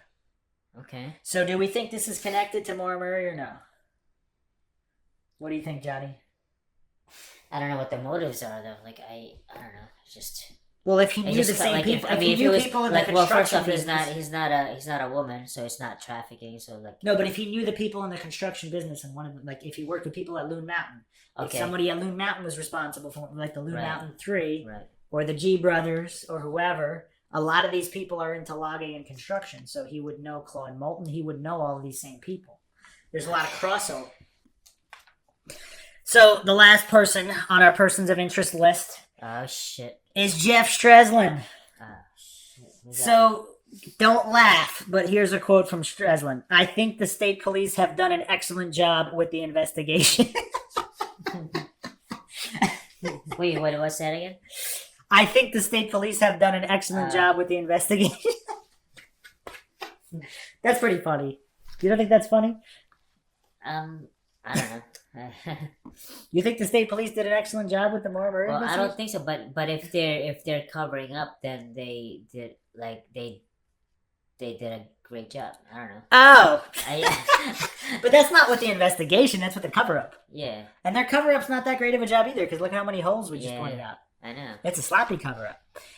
So, Fred Murray on Strelzin. The judge asked the Assistant Attorney General what was the percentage of bringing charges, and he, Senior Assistant Attorney General Jeffrey Strelzin, rolls his eyes, looks at the floor, and then says 75%. He pulled it out of his back pocket, Murray said. My question now is to Jeff Strelzin, what is 75% of nothing? You said 75% 2 years ago. You made that up. Nothing happened, he said. So I guess Fred makes it seem like he's not talking about Bruce McKay and the 75% conviction. Strelzin did not return several telephone calls. Scarinza was unavailable for comment, and Haverhill police are referring any questions about Maura's disappearance to state police. Strelzin is also complicit in pushing the DUI angle. It was obvious that she had been drinking, says Jeff Strelzin. How's that obvious? If Butch Atwood originally said she wasn't. So, and Jeff Strelzin wasn't there, so how is any of that obvious? So he's pushing the agenda just like Scarinza. And, of course, Strelzin had to babysit for the Oxygen Show interviews with Cecil Smith, John Monaghan, and Jeff Williams. What do you mean by babysit? Well, he was in the room with them. And he gave the terms on how the interviews would be granted. So all the questions would have to be pre-approved. All the answers were approved. He coached them on what to say and how to say it. And he had to be sitting in the room watching the interviews. So if anything was asked that he didn't want them to answer, he would just jump in and say, don't answer. The coaching who? Cecil Smith, John Monaghan, and Jeff Williams. The police officers. Okay, but... He was in the room with him. That was the condition of granting the interviews. Really? You watched it. I watched it with you. I didn't watch it. I've only seen, I keep telling you, I've only seen half an episode. Well, it's been like a year. Why didn't you just watch the show? I don't You're know, doing a podcast on Maura Murray. I don't know. I just haven't had time, I guess. I don't know. So he had to babysit them. Yeah. That's kind of weird, right? Wait, what's his position again? Jeff Strelzin? What do you mean? He's the attorney. He's the attorney general. Attorney General. So why? Senior assistant. Why did he feel the need to babysit them? Because he didn't want them answering certain questions, which is weird. If it's a DUI walkaway, that's a very good question. Why is he sitting in the room making sure they don't answer specific questions? Unless, like we postulated in the earlier episodes, if is this that has common practice with like all over the DUI country? walkaways, no. But here's the thing: if this has nothing to do with Maura, and Maura just happened to be in a situation where there was another case with either a confidential informant or whoever that was involved in that case, and he doesn't want any answers to implicate the other case that has nothing to do with Maura. So that's one of the explanations for this entire so-called police conspiracy, that it has nothing to do with Maura. And there's just a weird intersection. Because, again, we don't even know if it's Maura up there. So many, many things to postulate. In our next episode, we'll be looking at the persons of interest in Amherst and UMass. We hope you enjoyed another edition of the Mindshock podcast. If you like the podcast, you can donate to our PayPal. Just check the link in the description. And don't forget to check out our Facebook and Reddit pages as well. This is Bruce McGuire signing off. And Maxwell Powers. And Johnny Mills. For all his great That's how I felt podcast. like the first 10 episodes. That's the first. That's what I. That's how I did it. Have a good night, everyone. All right.